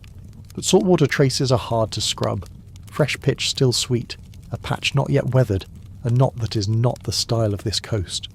All of it speaks. Breathe in, breathe out. Your hand rests on your cloth bag, remembering where each thing lies. People like to think running well is enough to get free. At sea, perhaps. On land, not always. After the Great Wars, crowns began to reorder the handling of affairs afloat. In the larger ports, the title of admiral ceased to be an empty shell. It came with the power to call men to account, to judge disputes and crimes upon the sea. The court need not be grand. Sometimes it is only a wooden room near the wharf, its door opening to the slap of water. There the clerk writes down a shipmaster's name and a merchant's. They tell of a collision, a short consignment, a man gone missing. Brown lines of ink link and link until they weave a net, and any misstep snags you. Lower the shoulders, soften the jaw, breathe out long. Keep the breath unbroken as you hear words like pursue, forfeit, make good. Some tales run farther. Severity is not only in words. It stands in the pictures people leave on purpose. A body hanging on sand at the ebb. A board carved with a name, a place of taking, a day of judgment. Such things are not ornament. They are a reminder in wind and salt of the cost of defiance. Passers-by don't stop, but they glance. The fishmonger speaks slower. The buyer sets down the coin more softly. Everything lowers its voice before such posts. Breathe in, breathe out. You do not stare, only tip your head as you go by. The name Eustace has its own tale. The old man says once the lampwick is turned down. He once served, he was once retained, he held ship and men. Then one day the political wind shifted, the old favours turned their backs, and the sea was no longer wide enough to hide him. Battles, stratagems, powders thrown into the wind to send other eyes astray, things like that all fall away. In the end, a plank, a blade, a bowed head, no florid detail. The teller uses short sentences, keeps the words at a distance as if seen through mist. Detail is not the point. The point is the cold that runs from the shorepost into your feet. Lower the shoulders, soften the jaw, breathe out long. Leave fear outside the door a while. The Mediterranean keeps other stories. The water is greener, rocks whiter, and every town has a tower to watch from. But the law on shore is stone steady. When a strange ship is held, the men aboard do not only wait for sentence. Sometimes they wait for a letter to travel another road through a religious order or a merchant house to bargain for ransom. Such webs were early at work. They live in a grey band where both shores understand that taking men is 1 part power, 1 part money. No heavy words. People write numbers instead. How much for a life? How much for an oarsman? Lines as dry as noon wind. Breathe in, breathe out, aboard. You learn to fold a small scrap of cloth and hide it ready, to mark a sign when you must send word. Some say the law is a rope. Take the right hold and it gets you across. Take the wrong, it tightens. Aboard, small councils meet in whispers before anyone casts for a target. No one wants a choice that drags a whole load of men into the shore's rope. So they ask each other, will we strike or not? Will any trace give us away? Can we go far enough to steer clear of a port with a court?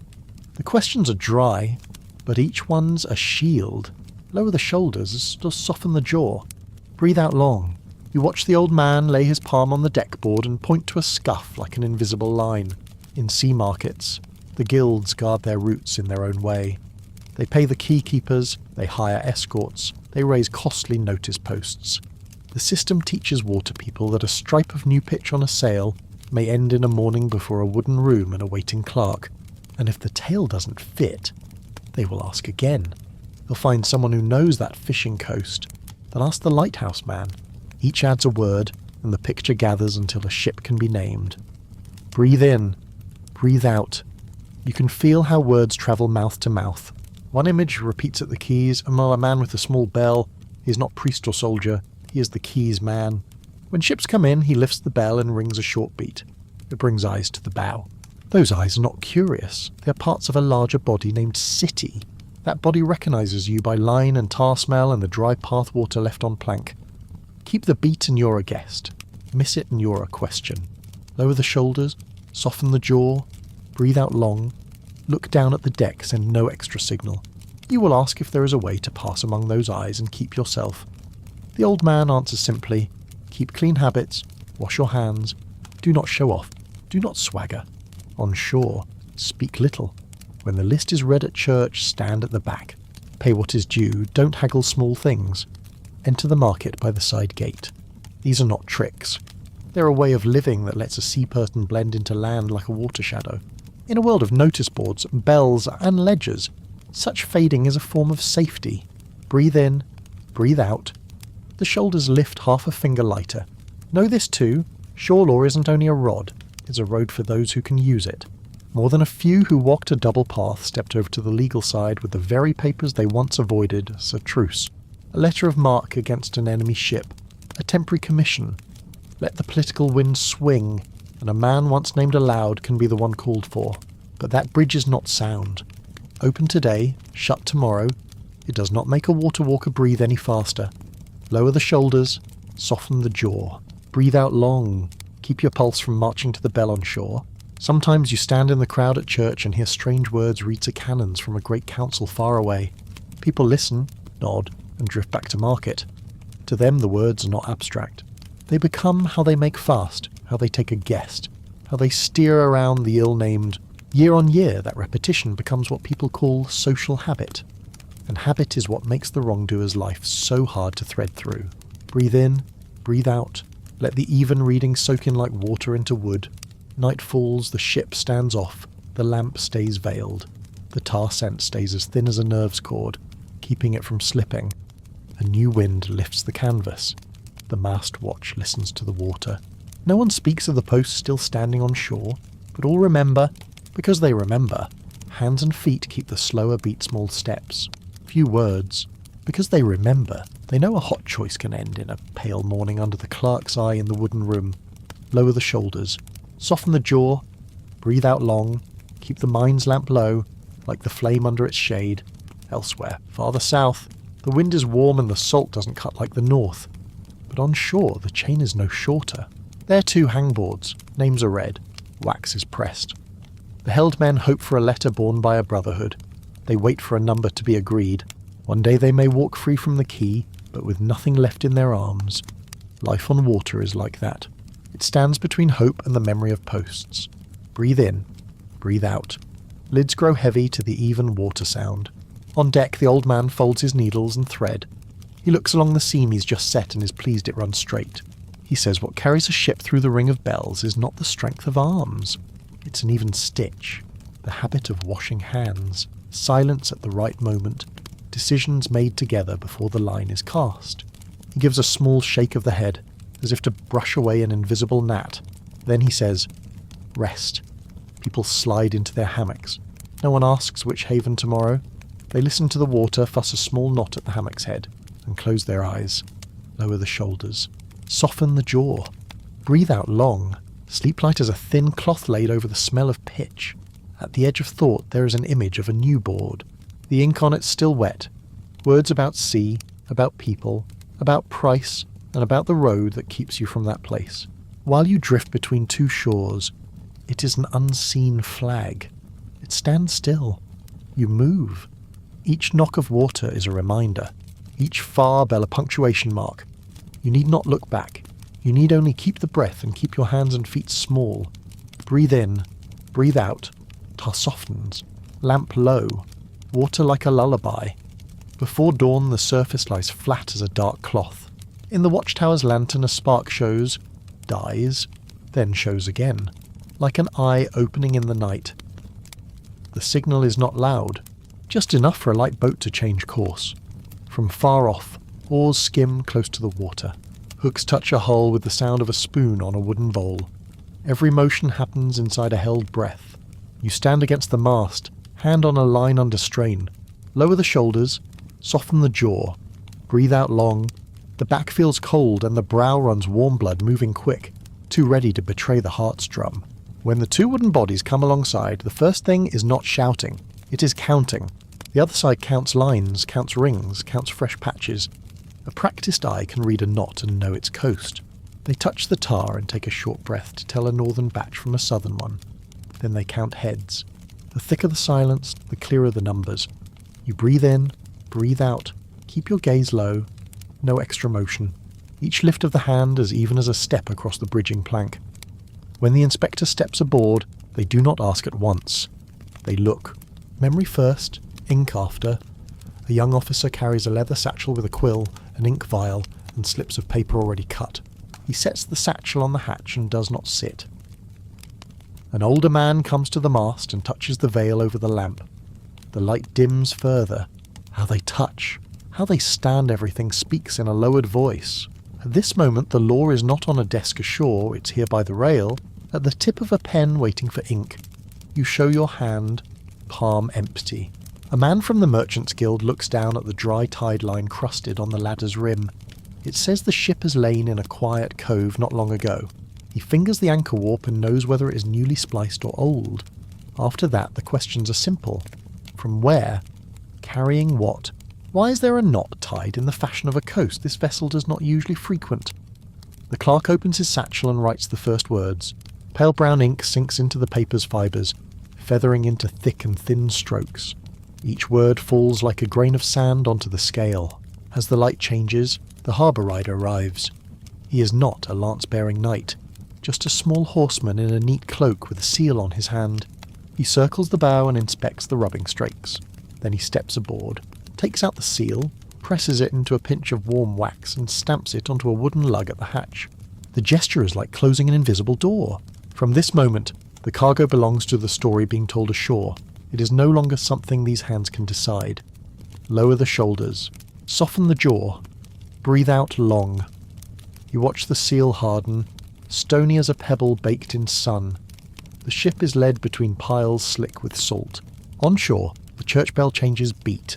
No one runs. No one shouts. The line handlers ease the hitches down.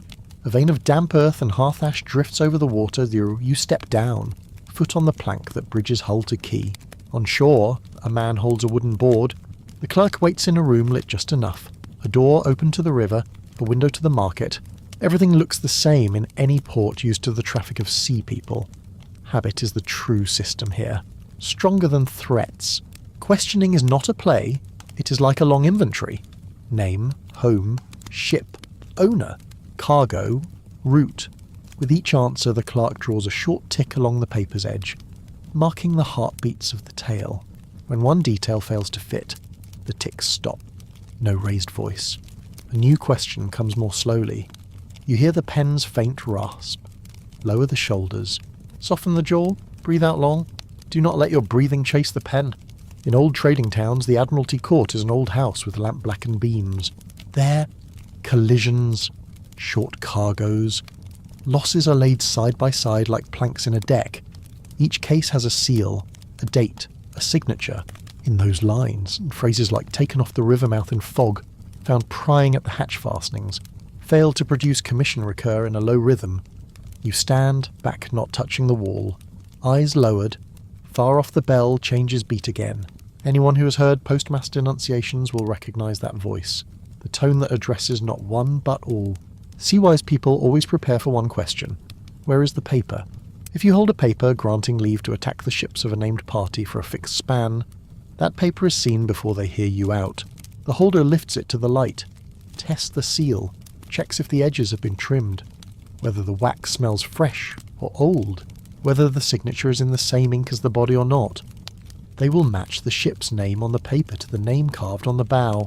One stray detail can tip a vessel perched between lawful and unlawful to the heavier side. Lower the shoulders, soften the jaw, breathe out long. You think of letters that can save a life, and letters that can turn a voyage into an indictment. Many say they are mere hired hands who knew nothing of the course. That line may help a few youngsters if they truly boarded only days ago, but with palms already horned, rope-burned bands at the wrist, the stance of someone who stands sure on deck before the lines are snug. The line grows heavy. Then the examiner will call in another a weathered sailman, the lightkeeper, a fishwife from the quay. Each reads a detail. Your fingers, by themselves. Find your hem to steady the tremor. Breathe in, breathe out. Do not talk long. Some ports judge quickly. By evening, a fresh board may hang by the quay announcing a seizure. No details. Only enough to tell passers-by that the church bell this morning named people who will not land here next time with free hands. Other ports move slower. They hold men, hold goods, and send letters. Letters travel through monasteries, through the hands that run the ransom network strung between the two shores of the Mediterranean. Prices are not said aloud. They lie in the eyes of the messenger, in the way his hand rests on the table, in the faint scrape of a chair. Lower the shoulders, soften the jaw, breathe out long. Life on water is sometimes decided by a nod fine as dust. In inquiries, force is not flaunted before a crowd. The real warning is the speed at which news ripples along the quay. A ship held at the river mouth for lack of papers. A dispute settled under the Arles Dolrun. Shares made plain. The man who abandoned his post fined. The injured paid. Such things are murmured over thin ale beyond the market. Then they return to the church and become names read after Mass. No lecturing needed, the law finds its way into hands and feet. See people glance at one another, cinch lines tighter, wash longer, and hide the telltale things that make them easy to spot. Breathe in, breathe out. You see how this way of living is not pretty, but it works like a straight, even seam. Once in a Leaside harbour, you waited before the wooden room. Inside, pages turned very softly. A parcel was opened, a cloth pouch with a broken seal. Inside, tiny pieces, perhaps traces of a precious cargo someone expected. The clerk did not look at you. He only asked whether the item lay in the declared manifest. That is a ledger's question. It does not need far-off origins. It needs only to know whether it was listed at departure. If not, that little bundle is enough to draw the whole ship into another story. Lower the shoulders, soften the jaw, breathe out long. You understand that afloat, small things can weigh like lead. In the north, where water is cold and shores are mud, Cities bind themselves with promises, convoys, reprisals, notice boards. Their strength lies in reading one event together, in one style. If a ship is held for a stated cause, other ports take up the line, keeping time. The result is that those who live by cracks feel the cracks narrow. Some bands once grew strong enough to seize an island for a base. Then one day, when boards went up in chorus, and a company in white with crosses on their cloaks took the sky for a banner and crossed that island, the tale ended fast. The old man notes it so and adds no more. Breathe in, breathe out, keep words at a distance. Farther south the water's colour changes, but the questions sound eerily the same. Where is the paper? Where are the men? How is the cargo written? The ransom organisations work like shadow boats lying side by side under the surface. When a family on shore hears their kin are held, they go to a known cleric. The first letter takes the safest route. No crying, no shaking embraces. Only a brush on paper, the soft drip of warm wax. Days of waiting pass like changeable winds. You learn to fold a scrap of cloth to pillow your forearm on stone. Lower the shoulders, soften the jaw. Breathe out long. All waiting needs a rhythm, or it turns to a blade. Another thing sea people learn quickly, law and church do not only deter, they remember. That memory does not forget a name once read aloud. If you have been named for crimes upon the water, the next time the bells ring, the whole market turns its head faster. So many choose the lawful path the moment it opens. A valid paper can soften the gaze on shore. A punctual delivery can ease a wrinkle in the harbour keeper's brow. Later, water life is built from habits as small as these. Breathe in. Breathe out. You do not need loud words to mend a rumour, only to live long enough in the right cadence. There are seasons when court and market slow, as if a hand pressed on their chest. Seasons of contrary winds, when keys take in steady news of missing ships. Then a strange vessel draws heavier suspicion. The clerk must ask more closely. The lightkeeper must note how often his flame died early. The air is heavy, but lighter than a rash decision. Such seasons teach the old line to everyone the sea is wide, but the shore is long. Running fast mid-water helps nothing if someone waits ashore with a ledger and a seal. Lower the shoulders, soften the jaw, breathe out long, let the wind ease the places that are drawing tight. Seen from shore, ships come and go as faint strokes of handwriting against the sky. Between water and land, people set memory bridges, one of postmass proclamations, one of carved boards by the quay, one of papers granting leave to strike an enemy ship for a set term. Crossing each bridge, sea folk know where they stand. Lostness does not come from waves, but from words. Remember the words, and your steps are light. Forget them, and your feet feel the pull of a sunk chain. Breathe in, breathe out. Watching the lamp wick turned low, you know the night's about to soften. When darkness sets in, they take you to a holding cell in a row of houses by the quay. No window, only a high slit for air. You lie on your side, back tasting stone cold. Across the way someone coughs lightly, with a steady beat. No one calls names. Breath is the only way to know you are not alone. You count your own breaths to 10, then begin again, as if rowing a short reach. Outside, water keeps knocking at hulls moored for the night. The faint tar scent threads the slit like a thin string drawn across the dark. Lower the shoulders, soften the jaw, breathe out long, keep breathing so until sleep drifts over your brow like a thin cloth. Morning. The door opens. The clerk returns with a sheaf tied in flax twine. You are brought to the wooden room and stand beneath the beam black with years. They read what they wrote and ask one last time about your road. If there is a way out, it opens on a paper or on the word of a person of standing ashore. If not, the tale passes to another place, where the post is taller, the bell louder, the sentence read to more. No cheers, no jeers. Water's order needs no noise. It is kept by pen and seal. Breathe in, breathe out. You hear the water beyond and know no beat of this life is separate from it. By late afternoon, back under watch on your deck, you look out. On the horizon, a small sail like a newly clipped fingernail. You recall the old man's line, do not think no one can govern the face of the water. The sea keeps its own memory, as even as the swells. And shore is where that memory is written into words, bells, and boards. If one paper one day is traded for another, the wind of a life can shift with it. Lower the shoulders, soften the jaw, breathe out long, keep the lamp low, and let waves and words pass over without breaking. Night drops. Far off, the church bell changes beat once more. The tar scent gentles. Lines stop rasping on the bollard. Everything slows. Leaning your back to the mast, you see you're truly between two banks. The bank of law spoken aloud, and the bank of water still thudding low. Every road has a price. Knowing it, you stray less. Breathe in. Breathe out. Lids a little heavier. Water hushes, carrying the story to a quiet place so tomorrow can speak of another border. Fine as hair. Dawn lifts slow. Mist clings to the wooden key. Fine beads hang even on rope edges. The room with blackened beams still smells of fresh ink and cooled wax. The assessor looks out the window at the water and touches the seals for dryness. No one urges anyone. Each motion slow enough that the pen's faint rasp is heard. Lower the shoulders. Soften the jaw. Breathe out long. Your breath falls into time with the even water outside. A name is called. No drum. Just a neat question. Where is the paper?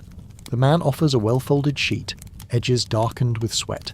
The holder lifts it to the light. The seal stands crisp. The hand leans just so. The brown ink has not bled. The assessor asks the ship's name. Matches. Waters named.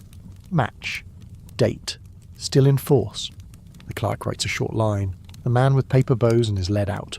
No burst of cheer. Only a breath as soft as wind touching a low-hung sail. Another name. A paper again. But the final signature is not in the same ink as the body. The holder is silent a beat, then rests a finger on the edge that has been cut back. The room tightens by a degree. The assessor asks the issuer's name. Silence again. The clerk draws a heavier stroke in the margin. No one adds a word. The story takes the darker branch. Breathe in. Breathe out. Stack your hands to keep steady. A third group has nothing to show. They say they are hired hands. Those hands are horned, wrists banded, steps sure as deck stance. The examiner calls the old man at the door. He needs only to watch how a shoulder sets while turning to know whether that man has ever kedge-anchored in foul wind. The tiniest nod. The path ahead changes colour. No loudness follows, only the pen at work. Lower the shoulders, soften the jaw. Breathe out long. Fix your gaze on the tabletop to steady the eyes. Sun wicks to the threshold. The church bell changes rhythm. Not hurried, like footsteps on wet sand. After mass a few names will be read. Those names will pass through market. Fish Quay, Salt Stall. People will lower their voices when they say them. The boards near the quay will take a fresh carving. No long text. Just enough to give seagoers a heading. Breathe in. Breathe out. Lids heavy, but the shore's memory keen.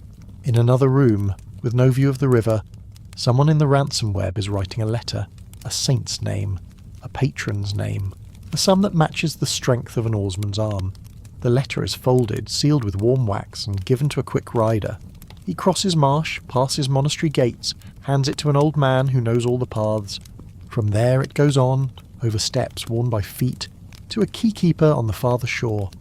All of it moves quiet, like a current under a flat surface. Lower the shoulders, soften the jaw, breathe out long. Waiting is a kind of labour too. In the court's hall the old rules are recited. The old Dolron speak of wages, discipline, desertion. The words are plain, but they hold. They cling to joints of wood and run into the habits of sea people. A cargo dispute is settled by them. The injured are entered. The deserter is fined. The ship regains its lawful freight. The part deemed unlawful is sealed and stored. That clarity is not exciting, but it keeps the water from flooding the shore. Breathe in, breathe out. Tongue and throat feel less dry when reading lines that are slow and sure. At noon, a company passes the quay. No flaunted arms, simple crosses on their cloaks. Onlookers know them. They come not to bluster, but to remind. A few bow as they pass, not from fear, but to hear more clearly the brush of cloth on cloth, the sound that says there is a law above law. In many sea towns, after Mass, the proclamation still teaches that striking the innocent on the water is a grave sin. No need to paint punishments, only to name the weight of the sin. That is enough for waves to hesitate a beat before the boundary. Lower the shoulders, soften the jaw, breathe out long, keep the heart steady when the bells sound. Evening falls slowly.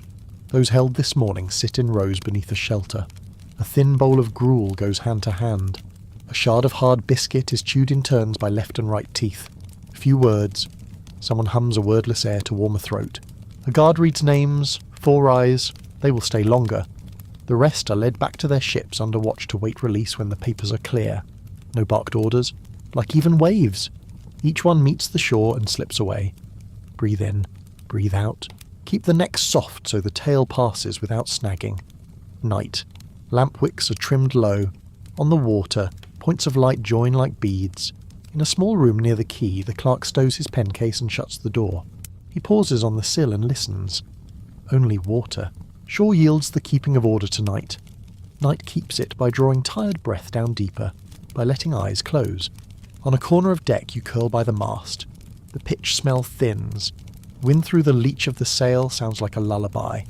Lower the shoulders. Soften the jaw. Breathe out long. Belly loosens, chest grows light.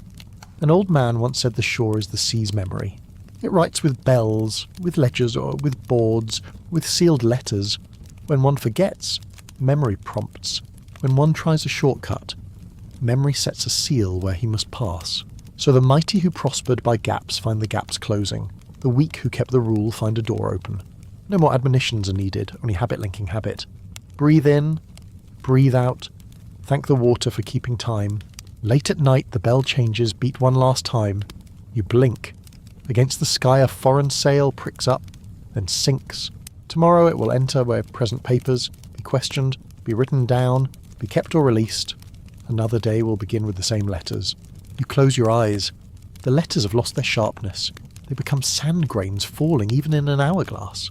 When the last grain slips the throat, it will be dawn. Lower the shoulders, soften the jaw, breathe out long. Lids go heavy for good. Tomorrow you may leave. You may remain. Either way you know now that these wooden keys, these seals, these bells are not separate from the water. Without them the sea is only a formless roar. With them the sea becomes a beat you can travel by. You lay your hand on the smooth, rope-burnished hawser, warm in the salt air. The nerves in your fingers slow and ease. Breathe in, breathe out. A pocket of calm settles into the joints. Far off, yesterday's small sail has grown. It heads for a pale strip of sky. On your deck, the lampkeeper checks the wick once more and shuts the cap. The lamp is still faintly warm. He sets it on the rail so the wax scent seeps into the grain. Everything is ready for another passage under a sky that promises nothing but wind, and words to be read. Lower the shoulders. Soften the jaw. Breathe out long. Hear the water tick against the hull. It is the gentlest bridge between shore and open sea. Messages from shore arrive like a dry leaf drifting against the planks. Those with proper papers have their lines loosed. Those named in the proclamation take another road, longer and heavier.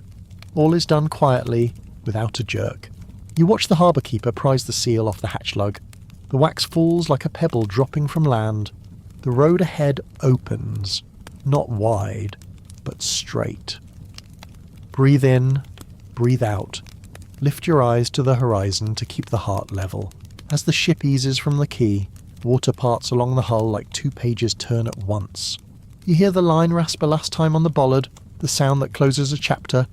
The quay recedes. The spire dwindles.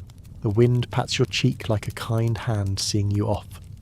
On deck you touch the rope and thank the letters you managed to learn in time.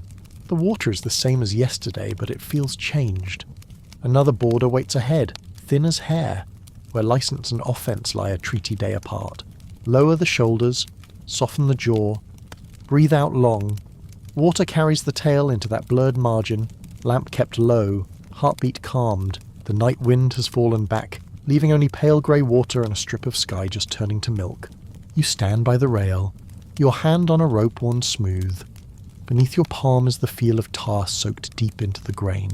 The ship eases off the quay so slowly that, unless you watch the piles, you would think it's still. Ashore, the bell tower shrinks and slips from view, yet the bell stays in your ear like a silent count for the day. Lower the shoulders, soften the jaw, breathe out long.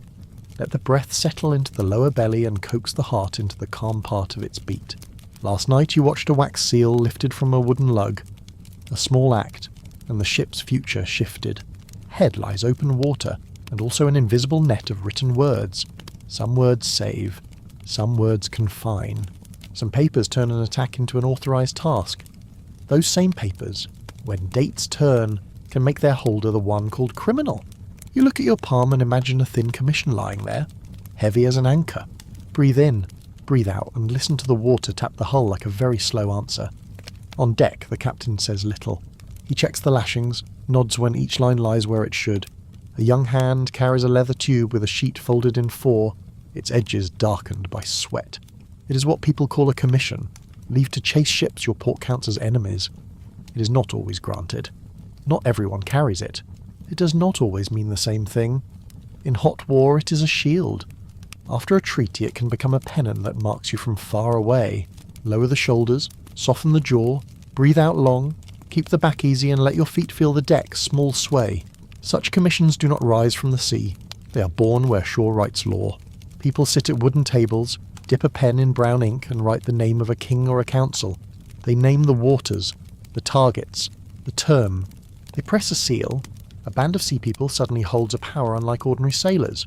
They may stop, search, and seize the freight of those called foes. Every line has an edge. When the term ends, the edge swings back. The holder must remember the date, just forget, then you pay with your stand-in. Breathe in, breathe out. Look down at the planks where the first light is crawling in a thin strip. The captain sets the leather tube in a small wooden chest and locks it with a scratched hasp. He turns to the bow watch and signals a trim for the baby morning wind. Salt smells clearer. The canvas fills, and the ship draws a narrow score across the water. You recall yesterday's room of questioning, where the clerk counted each word. That is the shore's face. The other face is the open where the one who has the paper must live by it. No music. Only rope against wood, the mast's faint drone, and short sayings dropped like pebbles. Lower the shoulders, soften the jaw, breathe out long, let the lids grow a touch heavier, then open enough to find the horizon. They used to tell of a man they called a monk, though his life clung to wind and salt. He once held a king's paper. He switched sides when politics veered. Useful in one season, he became a name to stop in another. His ending is told often. So today remember the wind it pushes, it stalls, it shifts. At sea you change course with the turn of the helm. Ashore you need a signing and seal.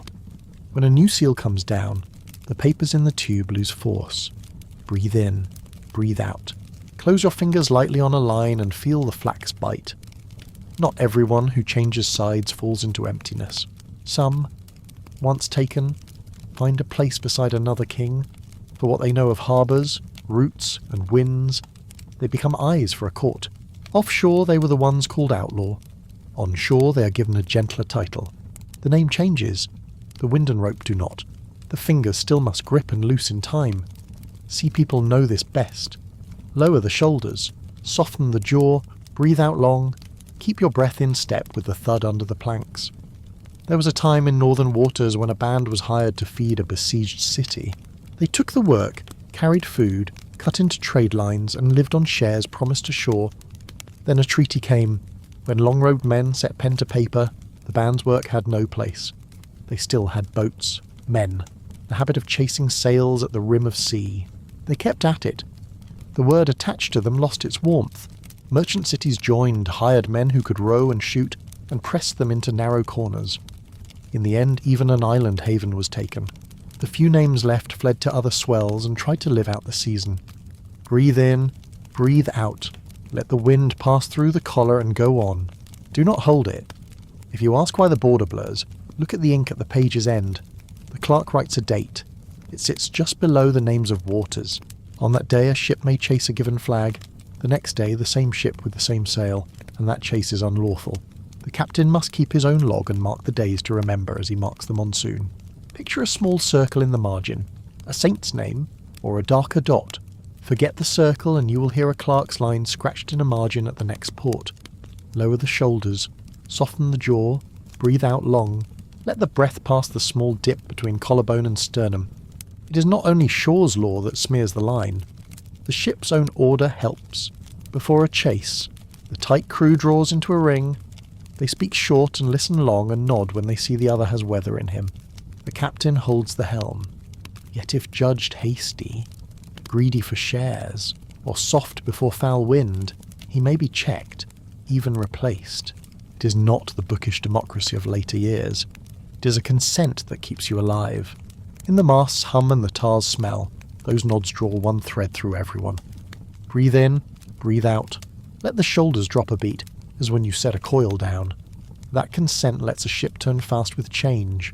A treaty lands, and they close ranks to plan new routes, new ports, ways to slip between two waters. Old papers go to the bottom of the chest. New ones, as if any of them, sit on top. If none, they hug the coast, where house lights prick like the mild eyes. They change hours, course, and hailing habits.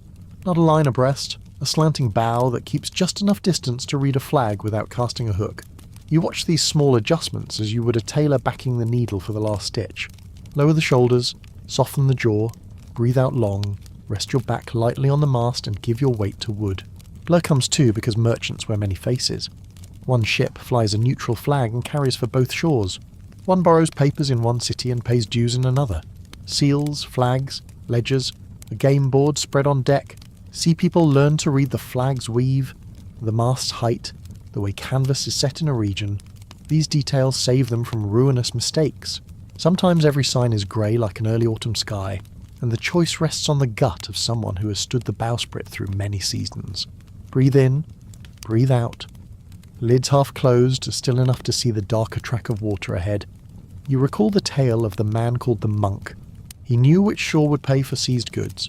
He knew which royal anger would cool if a wanted name were handed in at the right hour. He knew a commission is only a coat you wear for a while. When the coat tears, wind reaches skin. Skin is cold. When his tale ended, people spoke of the cut of steel. You notice another point. There came a moment when he could not find a fresh paper in time. A door shut in his face. The hinge closed with a sound no louder than a snail easing over stone. Lower the shoulders, soften the jaw, breathe out long, spare a little pity for those who live between two seals. Many others escaped that end by yielding in the right place. They brought what they had learned offshore and laid it on a king's or a council's table. Hand maps, lists of quiet landings, names that change flags to dodge dues. In return they got a berth on land, a wage, a summons by their name instead of a moniker. At sea their canvas rides higher, their coats are thicker, and the silence in their look is deeper. Not all find that door. The story still shows that even in a trade counted outside the pale, the way back is already written in shore books. Breathe in, breathe out. Let your shoulder touch the mast and take a little of the wood's warmth. When the sun climbs enough to pick out the cracks in the strakes, you spot a pale sail. The captain lifts a glass and stares longer than usual. He names a kind of cloth. The oldest hand nods. They know that seam, a lashing seen only in a city now leaning toward a new treaty. Your ship shifts course and slides past. No hail, no dare. Only a small swerve, as people do on a narrow stair. Lower the shoulders, soften the jaw, breathe out long. This is the art of passing without ruffling the water. Not every day is so gentle. At times you meet a ship that will not show its true face. The narrow way between privateering and piracy shrinks to a thread. The choice lies in the smallest nod of the helmsman. You see him raise a hand to his mouth, not to whistle, but to slow his breath. He waits for a cat's paw, a sign in the flag, or the wrong hiss in a line. Then he signals. That is how he stays within the lawful wash without breaking the surface. Breathe in, breathe out. Your own breath has already grown a shade deeper. There are days when the wind tears all rules. A convoy of allied cities lifts over the horizon. Their flags are layered, their tails long, and the sun gilds the threads. They carry clear orders.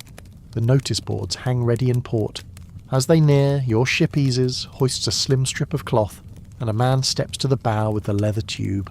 The words inside have been read and will be read again. No shouting, only cloth rasping cloth, water knocking cleanly at wood, and the measured footfall of those drawing alongside. Lower the shoulders, soften the jaw, breathe out long, fix your eye on the chest's edge where a seal will touch if all runs smooth. When all's well, they pass. When something is off, your ship is invited into a nearby haven. There the shore will sort again with pen, whack, and bell. Whatever the judgment, what remains in your hands is still a rope, still the salt on the air. You learn by heart one thing. The line between privateering and piracy is not drawn on the water. It lies in the shore's text, in the helmsman's memory, in the lookout's careful habits, and in the quiet of those who can wait for the right wind. Breathe in, breathe out. Lids grow heavy as the mind goes smooth like the wake behind. Late day. Light slides along the mast in a long bar, then fades. The lamp is lit low. Warm wax softens the tang of salt. Bare feet move softly over boards. Hammocks are slung, each one rocking a little with the small swell. The night watch leans on the coils and looks up at a sky already full of stars. He murmurs the dates to remember, the name of a port to avoid, a small reminder of the paper in the tube. You roll your shoulders loose, lay a hand on your belly, and breathe out long. Water will lull the first watch. Tomorrow, when the bell in your memory rings, the ship will choose its path among words again. Here is a last question before sleep. If it is so fragile, why live on the line? The answer comes slowly, like a far swell. Ashore, some doors open only to those who carry what shore needs. Offshore, some routes appear only if you are patient enough to read wave and word. Between them are people whose bodies fit the backbeat of these signs.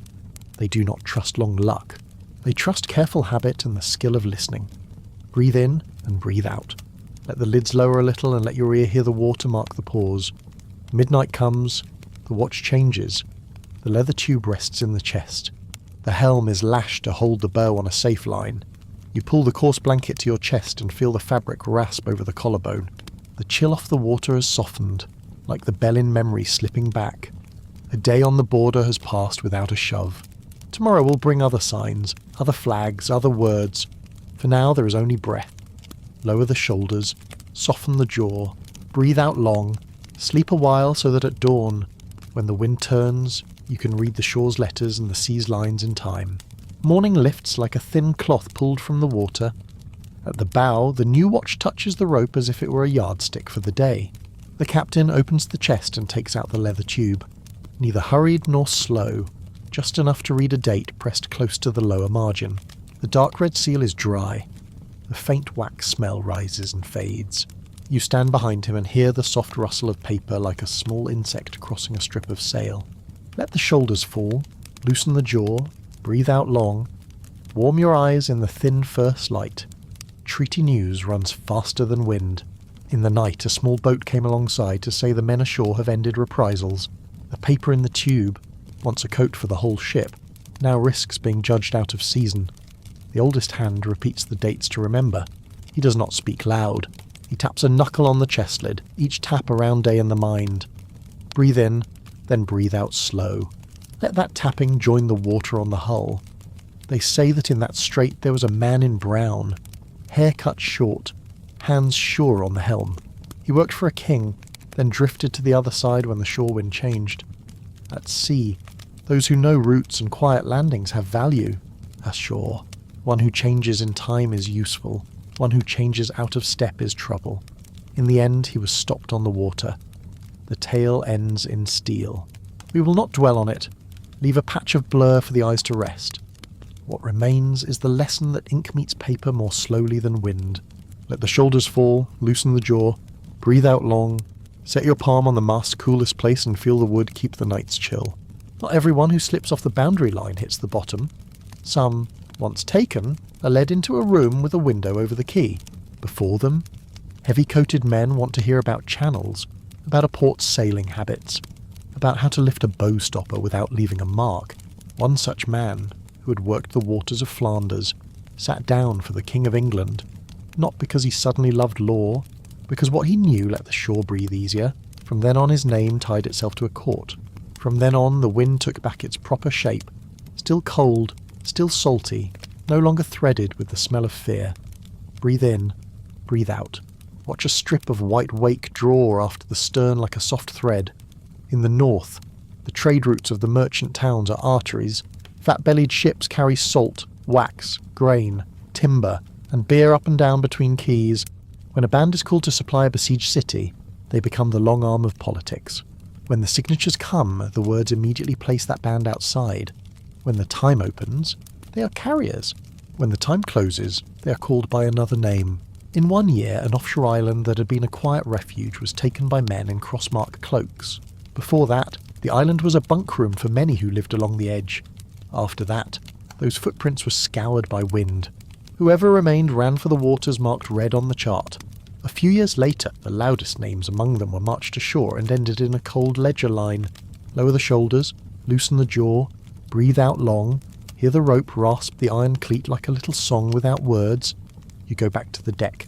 Sunlight is strong enough to show old scratches on the chest lid. The paper rests in its leather tube.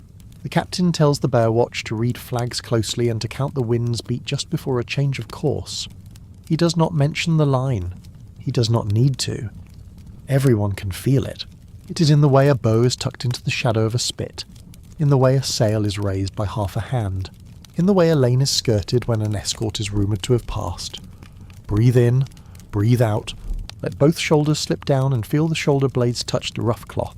When a sail appears, it is only a dark fleck lengthening on the horizon. The lookout knows the flags weave. The captain takes the glass and studies the hem, where stitching changes with the port. He says some places bind the edge with darker thread, some with the light. Some favour a double knot on the halyard. Such small differences once saved ships from being taken for foes on the very morning the rules changed. He nods. Your ship spills wind, slides aside and keeps a respectful distance as a not timidity, courtesy among words. Lower the shoulders, loosen the jaw, breathe out long, let the breath fall straight to the lower belly before it climbs back to the throat. At times the shore calls you in. An escort with long-tailed flags passes. They signal. Your bowman hoists the signal strip. The tube opens. The letters are brought into light. Every eye strains. Some days all goes smooth. Some days one wrong date thickens the air like fog. Then everyone speaks very softly. A man is sent in a small boat to the quay, carrying the tube and empty hands. On the quay a bell beats even. There the letters are weighed again. Whatever the result, sea people return to rope, mast, sail, and the habit of reading the shore better. Breathe in, breathe out slow, follow the little boat, a black speck drifting toward the timber steps. The councils before action change the place of words too. Not written clauses like the tales from later times, only a ring of people, each with a slice of experience. The helmsman speaks of a contrary set at the bay's corner. The lookout tells how the beer carriers of a certain port pull back the mizzen when wind falls. The cook remembers the life of fresh water in thin-staved tubs. The captain hears all, then decides. His power comes from hitting the beat. Miss it and he is warned. Miss it many times and they find another beat. A ship lives by rhythm. Lower the shoulders, loosen the jaw, breathe out long. Feel that rhythm drop into your wrist like taking a pulse. Between waters, some markets dislike boats like yours. Others quietly open when the night is deep. A small lamp hangs low. A passphrase said just enough lets the watchman know you need a cask of water, a coil of rope, a tray of brined greens. In return you give a word about an escort sliding along the west shore tomorrow. Such trades make no one rich. They light a strip of black water under the pier, then the light goes out. The ship eases into the dark. Breathe in, breathe out. Let the lids fall a little, and hear the tiny creak of a shoulder yoke set down. Someone asks where the line lies. The answer is not in a definition. It is in the sandglass of an expiry date. It is in a town council's shore book. It is in the eye of a clerk taught to distrust strange flags. It is also in the palm of the lookout who turns away when a flag's tail falls with the wrong fold. The line is not drawn on the water. It runs across papers and pours into small behaviours. Lower the shoulders, loosen the jaw, breathe out long, let the neck soften and borrow the smell of damp wood for a pillow. At noon the wind shifts gently from left hand to right. The mast groans once. The helmsman adjusts and the ship holds to the well-worn safe path. On the rim, another sail appears. The cloth belongs to a city that signed no peace, yet smiles on papers issued by the other side. Crossed loyalty is not like a net. If you do not learn to feel each mesh and find what is slack or taut, you are soon caught. The captain tilts his head. No signal to close. Two ships pass like strangers on narrow steps, each keeping a steady hush. Breathe in, breathe out. Hear the ding of a small oar blade, like a whisper at a lane's mouth. Toward evening someone recalls the ones who once called themselves the equal sharers, the folk who lost their haven when that island changed hands. A few names were struck from the sea's roll. The rest withdrew to tighter corners, living by reading the swell closer and avoiding all crowds. In a shore city they set posts, hang victory flags, tell of the hunt. At sea, those who pass hear only water touching wood. Between the two, wind keeps its own road. Lower the shoulders, loosen the jaw, Breathe out long. Notice the warm scent of wax when the lamp is lit early. The shore's ink bottle and the deck's water bucket are not the same thing, yet they pull the same thread. A line of ink in the right place can save a voyage from a wrong name. A bucket at the right hour can save a man from fever. See people learn to honour both. They do not believe in immortality. They believe in wiping the tube's mouth clean, in changing the worn knot, in reading the date with care. And they believe in breath. Breathe in, breathe out, shoulders low, jaw soft, eyes warm, heart even. That rhythm lets them pass the day without waking what must sleep. When light drains from the water, the deck is a broad room without walls. Hammocks go up. The night watch makes a round, taps the chest's edge, listens for the small touch of metal on metal. The leather tube is back in its place. From far off, a town bell leaks a steady sound. That bell belongs to shore. The water's beat belongs to open sea. The ship sleeps between them like a body held between two gentle hands. Lower the shoulders, loosen the jaw, breathe out long. Your chest lies flat as a tight drumskin. This night is kind, yet ahead there lies a reach where the wind will test how you read the line. When you meet a ship that is blurred, when letters on paper no longer persuade, when a flag changes before your eyes, these small manners will decide which side of the quay you stand on. What you must carry is not loud boldness. What you must carry is the habit of listening. Listen to wind, wave, flag, ink, and feet on planks. Breathe in, breathe out. Let the lids grow heavier and let the ship rock you through first watch. So when the bell in your memory rings, you will be calm enough to step lightly on the seam. Evening draws its curtain from the water as slowly as a heavy drape. The main is shortened, and the brush of cloth on mast sounds like a sleeve against old wood. At the bow, the new watch, eyes tuned to dark, finds a dim speck near the shore. A small sail, stitched close to the edge like the northern ports. No one says danger.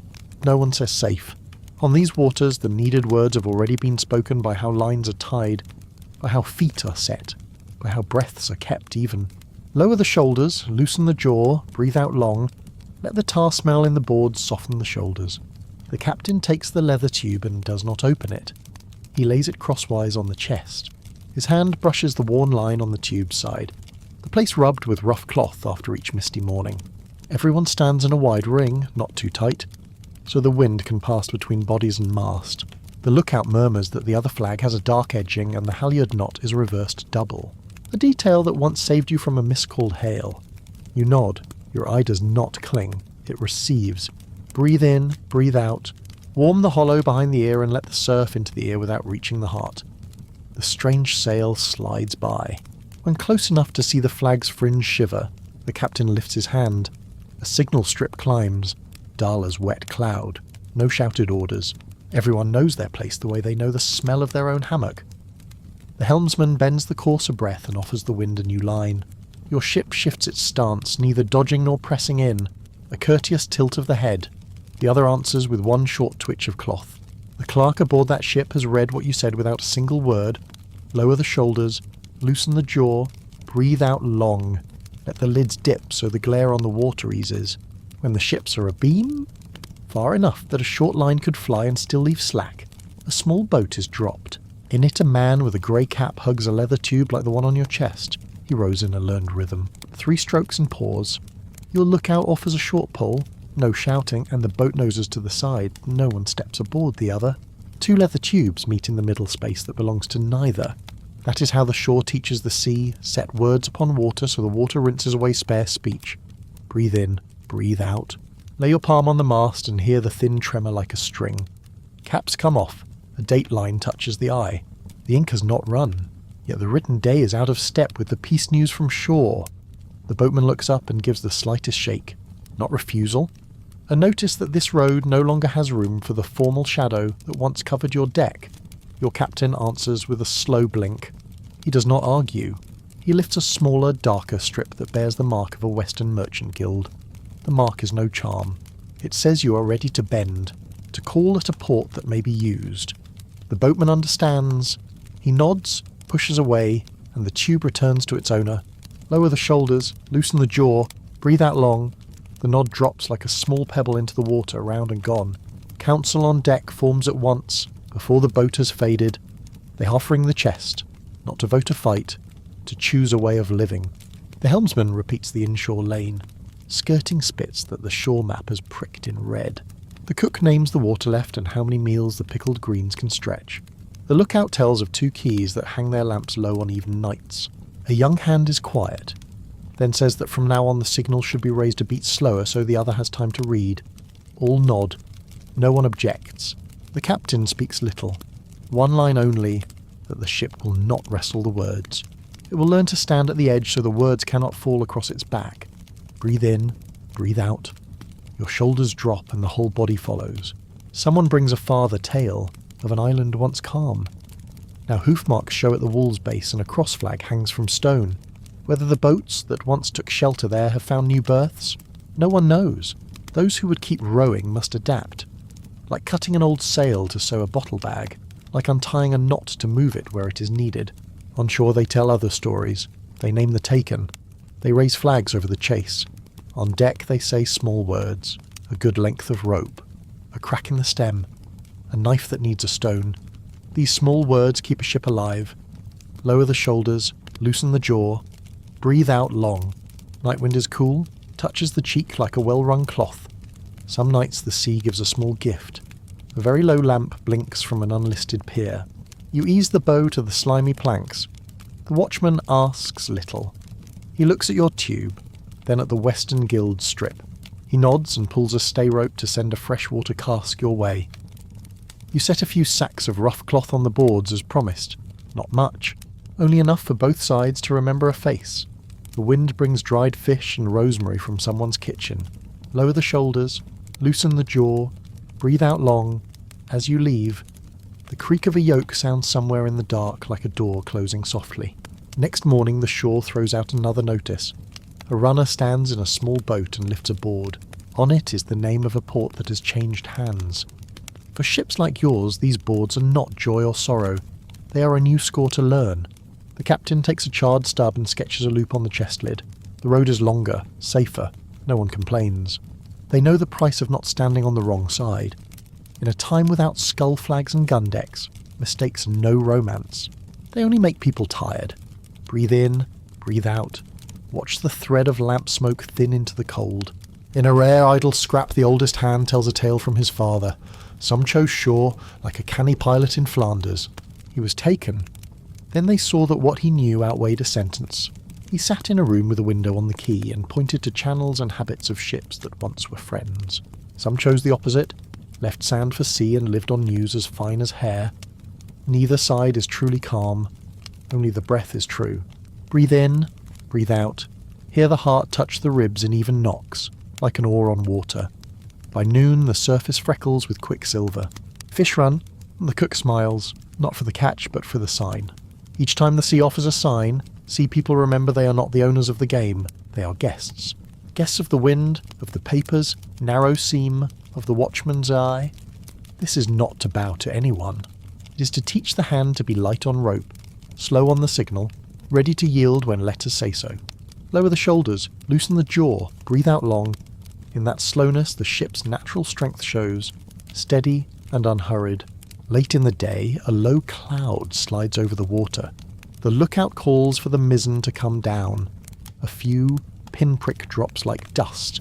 The captain lifts the tube, presses it gently to the chest, then sets it back. From the corner of your eye you see him looking toward an imagined shore where rooms of paper, bottles of ink, and careful clerks set down another line. Those lines never touch the salt spite, yet they change the colour of sails that pass tomorrow. Your ship knows this law. It does not fight. It threads through. Breathe in. Breathe out. Let each breath be a quiet stroke. Night falls and the deck is a long hall. Hammocks are slung and voices stay low. The watchman circles, stops at the chest, touches the latch and listens for the tiny click. From your hammock's hollow you smell damp wood and tar, a thin blanket. Far off a bell sounds, steady and purposeless except to say the night has gone one notch deeper. Lower the shoulders, loosen the jaw, breathe out long. One breath draws, 2 more, then 3. The whole ship breathes together like a gentle creature. In the blur behind the lids you review the days. Flags read by edging, papers read by dates, people read by wind. all weave together to keep the ship on the right side of the water. Shore tales of hunts and names hung up to warn do not panic you. They are thunder without lightning, far and fading. What remains is the even oar, water on plank, and a dark seam leading into late watch. Breathe in, breathe out. Keep the back straight in the sling so the spine can lie true. Soon someone will ask why what has passed does not match the later stories of black flags and brass guns. The answer is here on the wooden deck, in the leather tube, in the signal strip, in the smallest nod between two strange ships a fathom apart. No fleets with toothy flags, no gun lines along the rail, no cities aflame from a single bold raid. There are hooks, bows and crossbows, lime dust thrown into wind, hands dragging each other into close work at another time.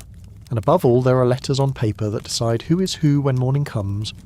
Lower the shoulders, loosen the jaw, breathe out long. Let the mind rest before we look at the wider picture.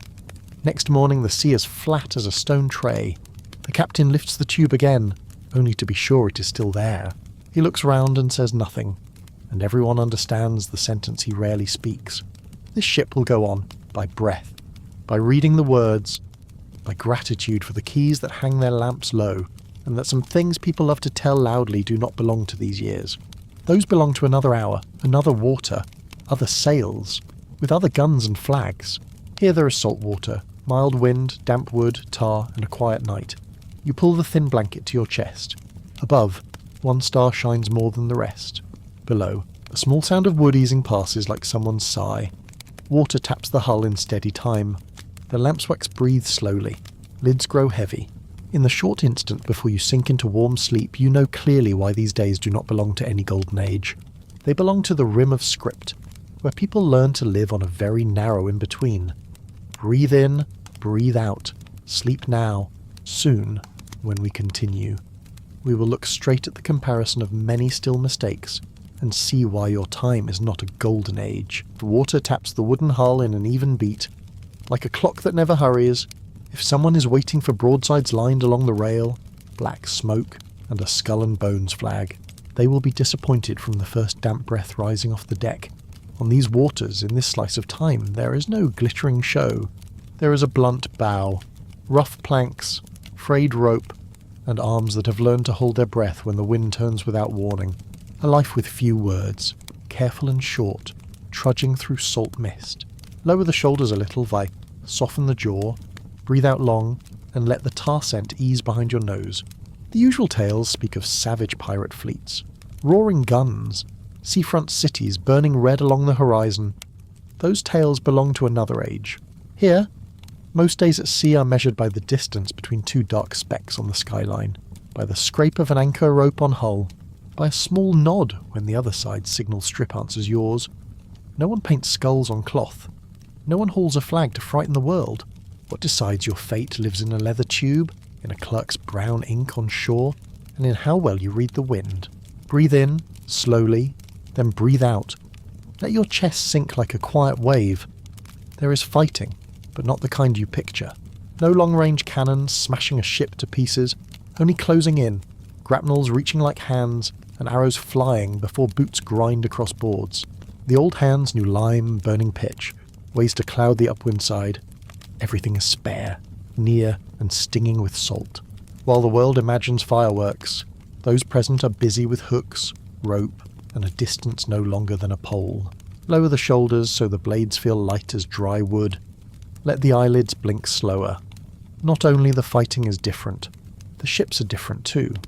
Belly-broad hulls with blunt bows, beasts of burden that work. You do not stand on the wide deck of painted pictures.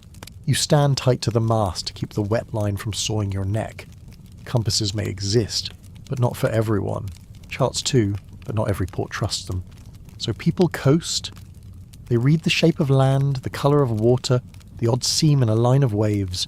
Sudden storms are common. Groundings are common.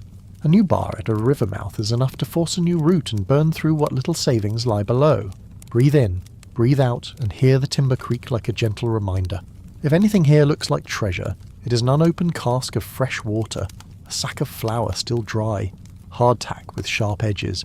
When people lift a chest on deck, it holds beeswax, salt, coarse cloth, beer, resin, timber, bulky, faded things. They feed the next voyage. They do not make anyone rich. Seafarers know this so well they call themselves the equal sharers. They share to live, not to show off. Lower the shoulders, soften the corners of the mouth, breathe out long, and let thoughts of gold drop from the mind like dust from cloth. The mistake did not arise by itself. It comes from later centuries, when big guns and big ships changed the sea's voice. Flags changed, stories changed, and handsome posters laid colours over old years that those years never wore. Come back here to now and you see nothing noisy. You see the bow watch pull his cap low into the wind. You see the captain touch the leather tube where thin lines say which side of the law you stand on today. You see the counsel on deck tilt toward the cook when he mentions how many water casks are still good. Breathe in, breathe out, and listen to the ship as if a quiet elder were speaking. Careers do not run long. Watch the famous names that once made the water shiver, then vanish from market talk. Some are taken when the wind in politics shifts. Choices cut off at the rail. The tar scent lost for good. Some are squeezed into corners when an island changes hands. A harbour is seized. A new flag hangs on stone. Some think a sail will carry them far, but a treaty signed in a room with a window over an unfamiliar quay turns that sail into evidence. Lines on paper name them outsiders, and the next day those who sold them arrows turn their bows round to hunt them. Lower the shoulders, count 3 heartbeats, let the neck go soft like an anchor rope just eased. They live in gaps and die when the gaps close. That is the summary of many lives on this water. They learn to read flags, papers, wind, and shoreline to know where they will be allowed to come in. They are superstitious about lamps hung low on even-numbered nights. They know the price of a good rope and the price of a promise made to the right person. They know that even if someone lends them a name to strike under, that name is thin as a hair. When the leave expires and the name ends, your ship is only a block of wood on cold water, hunted by eyes that do not blink. Breathe in, breathe out, and let your weight spread evenly through both feet. The Golden Age stories like to describe people who belong to no nation, and strike any sail that passes. Here, rank is written in ink. One day a piece of parchment allows you to chase a certain kind of ship. The next day that scrap goes dead because peace news ran faster than the wind. Those used to living between lines do not believe in forever. They believe in a day with enough wind, an evening where a quay hangs its lamp low, a far rooster that is not calling their names. Lower the shoulders, loosen the shoulders, breathe out long and let the noise of old wrong pictures fade like a retreating wave. Sea tactics tell the difference too. When cannon are only a weak idea, the gap between ships shrinks to a pole's reach. People teach each other to throw eye-stinging dust into a contrary wind, to hold a shield in front of the other archer, to tie a line that can be cut in one stroke. Such things do not look pretty in paintings, but they kept many alive through a fog-thick morning. And when the wind dies, they row, not to win, to live. Breathe in, breathe out, and set your breath to the even stroke you are trying to keep in your chest. Some days stretch only to do very small things. Patch a tear on a sail's hem. Swap 2 salt barrels to balance the deck. Put a new edge on a nicked knife. Rub a plank so it will drink less rain. Oil a little pin. These things never appear in loud stories, yet they keep a ship from breaking. They keep a life in place one more season. They shred the illusion of a life always blazing with adventure. Lower the shoulders, loosen the jaw, breathe out long, and let your hands imagine the rope warming under late sun. Storms are strict teachers. They pick no side and read no flag. They look at sail, bow, and helm. One low cloud afternoon your ship must shorten canvas. Lines hiss through blocks. No one competes for loud words. People speak small ones that sound like wind breathing in the ear. The storm leaves white salt streaks on the boards and a new hairline cracked near the stem. You mark it with charcoal, like a new crease on your brow. These marks remind you that the whole difference between here and bright dreams lies in such salt-white lines. Breathe in, breathe out, and blunt the bite of salt. Bad news does not always come as a shout.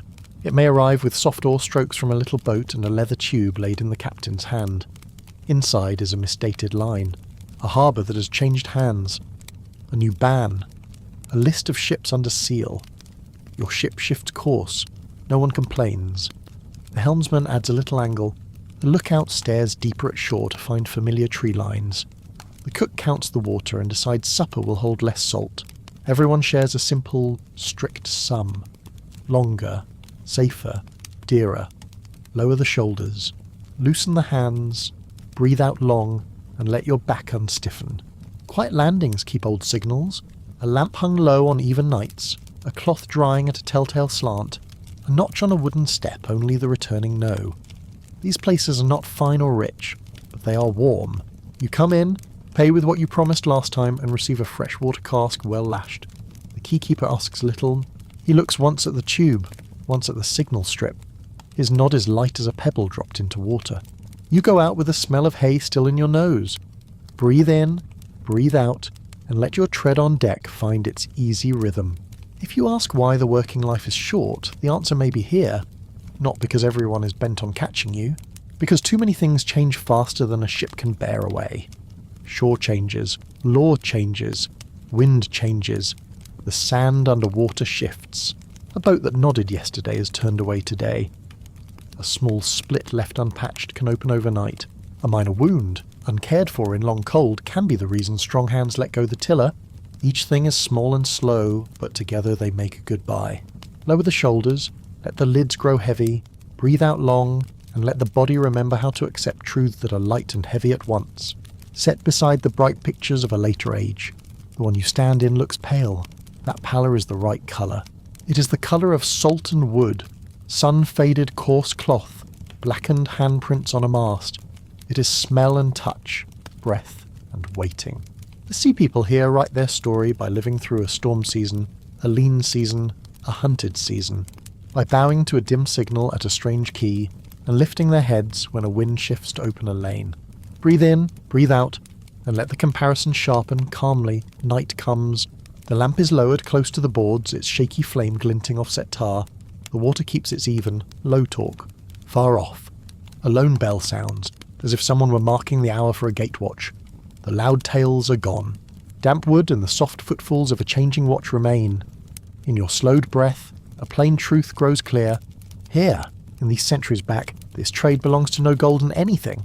It belongs to a thin strip of life between wind and words, shore and wave, a nod and a shake of the head, one night with a low lamp and one night without. Lower the shoulders. Let every face muscle soften. Breathe out very long. Let sleep come like a warm birth. Tomorrow, when the cold lifts a little, we will go on through the remaining differences until the picture stands bright in the calmest way. Water keeps ticking on the hull like a kind answer to every misunderstanding. If anyone still expects a rank of black sails to fill the horizon and shiny brass guns along the rail, the water ahead will offer only round-bellied hulls, squat bows, heavy cloth, and tar-dark rope. Every knot on those lines was learned in sweat, not in slogans. Lower the shoulders a touch. Let the jaw grow soft. Breathe out long.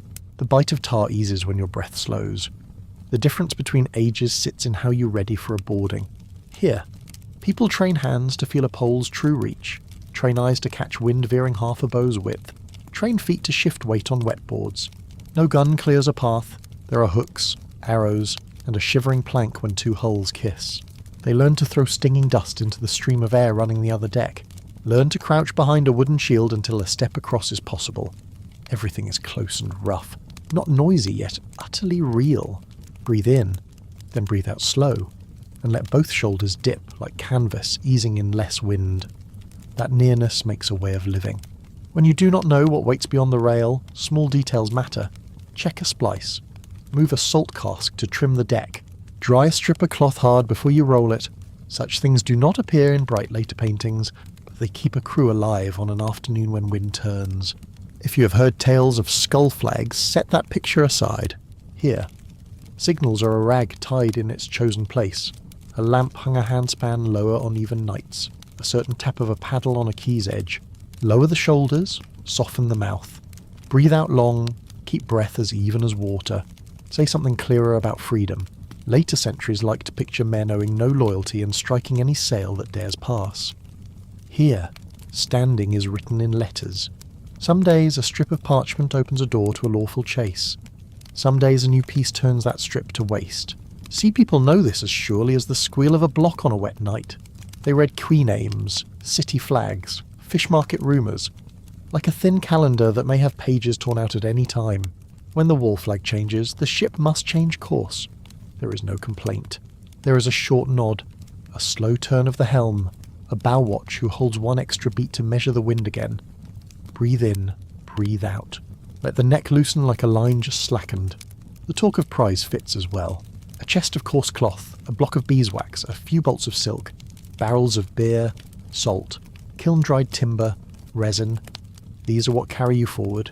Sometimes there are a few bags of coin, but that is rare.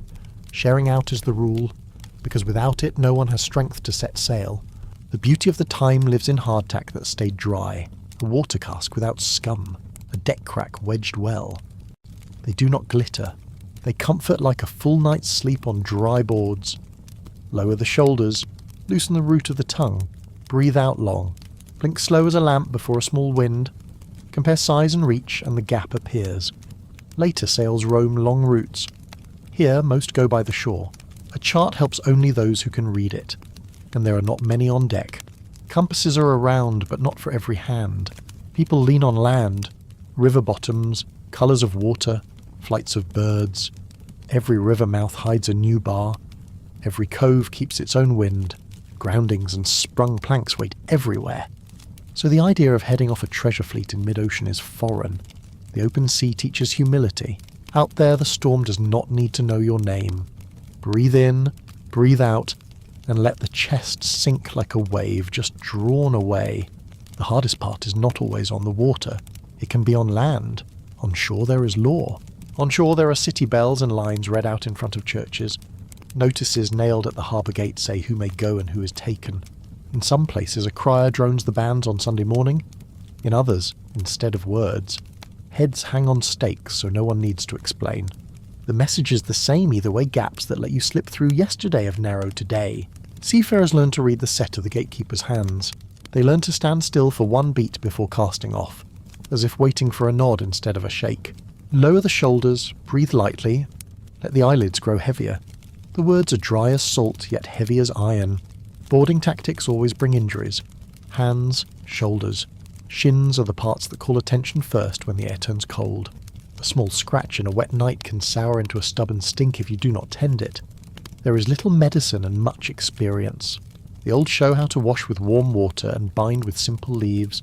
Some have to leave the helm after 3 nights without a full watch of sleep. Such stories are not for sighing. They show the price of each step on a wet deck. No one wants to fall. The deck does not care. It cares only whether the ship can still move. Breathe in, breathe out, and imagine both hands on a rope warmed by sun. Put this life beside the bright pictures from later and it looks plain enough that many mistake it for poverty. In truth, the plainness is what gives strength. On deck, everyone knows what to do when the wind slackens, when clouds mass, when the water turns murky, when the shore goes strangely quiet. There are no shouted orders across the deck. There are glances that suffice. One hand lifts a board, another works a knot, another coils a line, another checks the pot. Many hands keep one rhythm.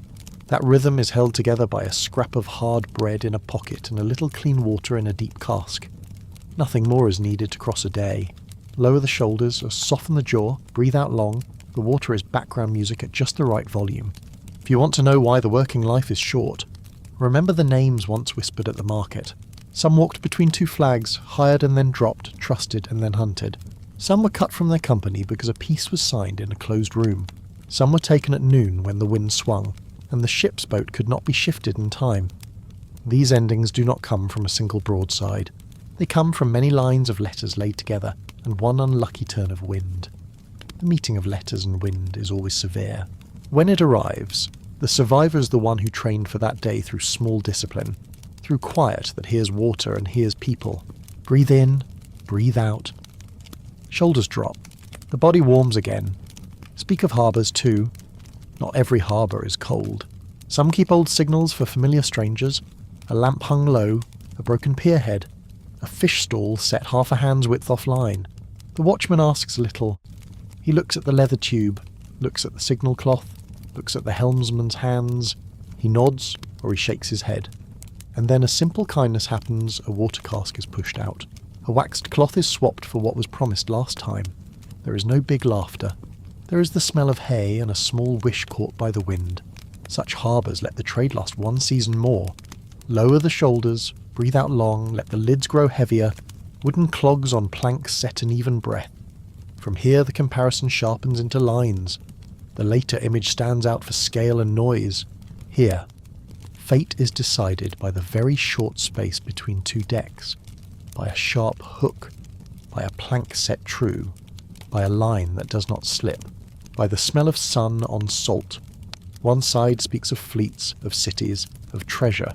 The other speaks of necessary cargo, of coasting, of shores that change law, of islands that change hands.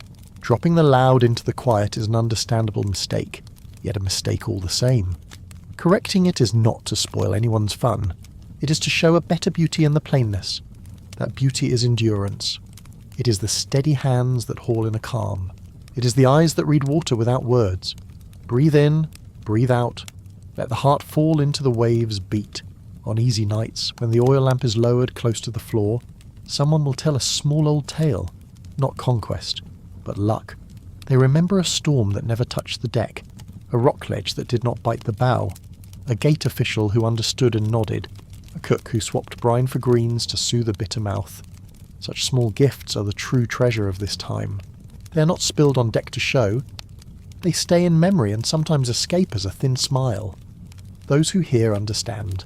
Those who hear breathe slower. Lower the shoulders. Lean the spine into clean boards. Breathe out long. The night softens quickly. If there is one line worth keeping to stop old mistakes from returning, it is this one. There is no golden age here in the sense you know. There is an age of wood and salt, of wind and letters, of low lamps and rope, of short lives that hold steady by daily work. There is an age of people who know that noisy glory does not feed a ship, while a shared piece of hard bread can, once you grasp that, you will not feel let down when a chest opens to cloth and salt. You will feel calm. Those are the things that allow another voyage to happen. Breathe in, breathe out, and let every small face muscle loose like water slipping into drowse. Below, someone has dimmed the lamp. Above, the wind curls gently as if asking. The ship breathes with its people, slow and even without strain. The water's rub becomes a backing track that habit had hidden. Today's comparison does not snuff out imagination. It lays a hand on your shoulder and turns you slightly so you face the right way. Look right, and the many-coloured illusions fall back on their own. What remains is damp wood, salt in the air, a lamp flame trembling to a small wind, and the odd safety of a life that does what is within its strength. Lower the shoulders, breathe out long, let the lids grow heavy. The water carries you into a kind quiet where the comparison finishes itself by being calm. Water keeps grinding on the hull like a patient little hammer. Put your ear closer and you hear more layers, rope rasping a worn notch, the oil lamp faintly trembling. All the loud comparisons that once covered sea life settle by themselves. And what remains, a tiny detail strong enough to carry a ship through a season of wind. Match your breath to the water's measure. Lower the shoulders, soften the jaw, breathe out slow and long. The tar scent eases when the body stops bracing. The gap between what people like to think and what truly happened can fit in one picture. On one side are skull flags, brass guns, bright chests, swaggering fleets. On the other is the plank between two decks, the sharp grapnel, the arrow cutting the salty wind, the hand clamped to a wet line. The Middle Ages were not a time of shouted orders after a blaze of guns. They were a time of one small, timely act. Whoever set the plank right, threw line with the wind, or waited that half-beat before crossing the rail, that person lived on. There is nothing splendid here. There is calm precision and sweat-paid skill. Breathe in once, breathe out a little longer, and rest your back on cool wood. Even the idea of distance differs. Later centuries can tell of ocean crossings. Here most voyages hug the coast. Sailors read watercolour to judge bottoms, birds to judge how near land lies, the odd hush in a bay to hear a slight change in wind. Compasses exist but not in every hand. Charts appear, but not in every hold. In place of gun thunder, there are oars tapping time, an anchor post squealing on rock, a heavy sail exhaling when a cold rain comes down. The picture of a treasure fleet waiting on open blue does not fit. The real treasure looks different. It is a water cask still clear on day 10. It's a bag of hardtack that did not go soft in a south wind. It is a waxed bolt kept dry through 2 rains. Seen quick, they are ordinary. Touched, they prove precious. Lower the shoulders, half close the eyes. Breathe out evenly. The heartbeat drifts back behind the waves. Another difference is carved on land where letters are read aloud at first light. On shore, sealed papers frame the way to go and the way to die. Church rulings have withdrawn blessing from those who prey on seafarers. Admiralty courts formed late in the period have knotted the noose with surer rope. That is why each departure needs keener reading of words and of the gatekeeper's face. When cities stand together, the slips close fast. This is what shortens careers, not a heroic instant, but a chain of small conditions laid end to end. A peace signed far away makes one leather tube worthless. An escort squadron on the horizon closes an old lane. A sweep raises new stakes across a river mouth. Names once whispered at the market, like Justus or Strutterbecker, fade quickly for that reason. Behind them stand wooden heads with letters burned in, rows of people watching a sentence, an old lesson repeated. Breathe in, breathe out slow, shoulders fall, the neck loosens like a line just eased. No charm carries anyone through every season. What carries you is craft habit. The bow watch knows the sound that says rock is cutting the underwave. The helmsman knows the froth that marks a set, pushing you off course. The rigger knows by smell whether rope has drunk enough sun. The cook knows when to swap brine for greens to soothe a bitter mouth. When bright later images flood the common memory, these details get shoved aside as scraps. Yet they create the steady rhythm. They need no soundtrack and no song. They ask only a slack shoulder, a steady hand, an even breath. You can try it now. Lower the shoulders, let the tongue fall from the palate. Breathe out long, damp wood widens and grows gentle. The comparison also asks us to speak plainly about the calls of freedom. Freedom here is not the right to strike any sail you see. It is barely enough to pick a safe channel, a key with fewer letters, a time to lift anchor that matches the morning bell. Some days you're summoned, some days you're left. At times, the very face that shook your hand yesterday turns away today because a new seal was pressed into wax. Through all that, the only thing you can keep is how you treat your own. The counsel before action is not legend-making. It saves backs from being thrown into needless whirlpools. The captain has no immunity. He holds his post because the crew still trusts him. When the trust thins, he must step aside. That can sound sad. In truth, it is the only way a ship avoids the rule of a blind ego. It gives a different beauty, grave and firm, with no garnish. Breathe in, breathe out deep and long. Imagine both hands on a freshly dried line. Once the harsh stories are told gently, what remains is a lesson in limits. A round-bellied cog bears only so much load. A boarding bears only so much risk. One name bears only so much favour before letters change colour. Knowing this, people learn to live on the safe edge of each thing. Do not drive luck to the rim. Do not trust that the sea will be kind for any vague reason.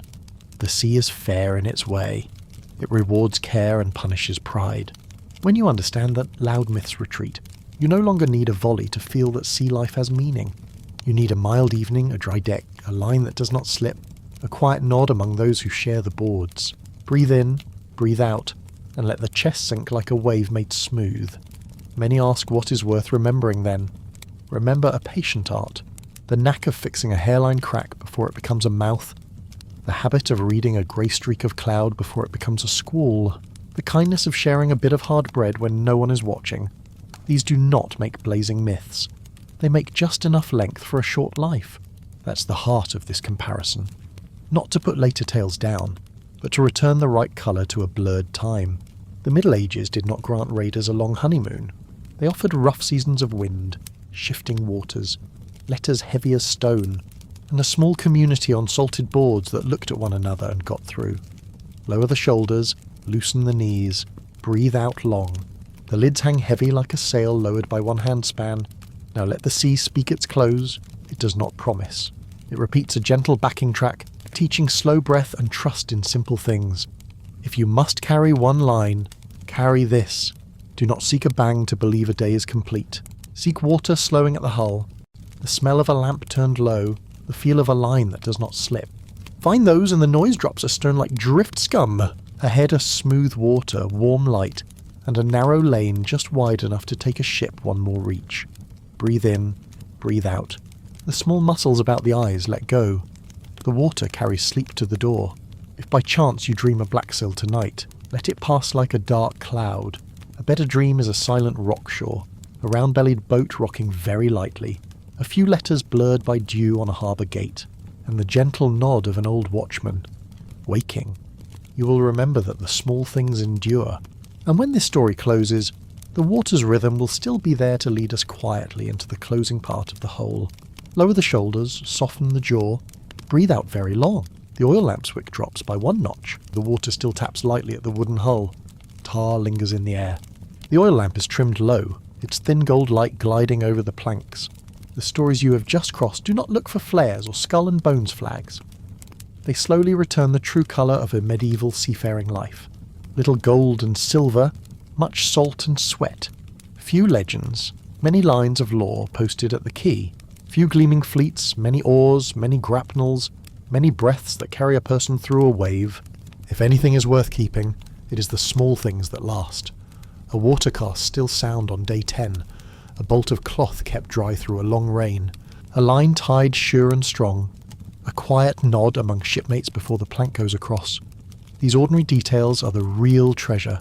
They do not dazzle, yet they are enough to keep a ship pointed toward shore.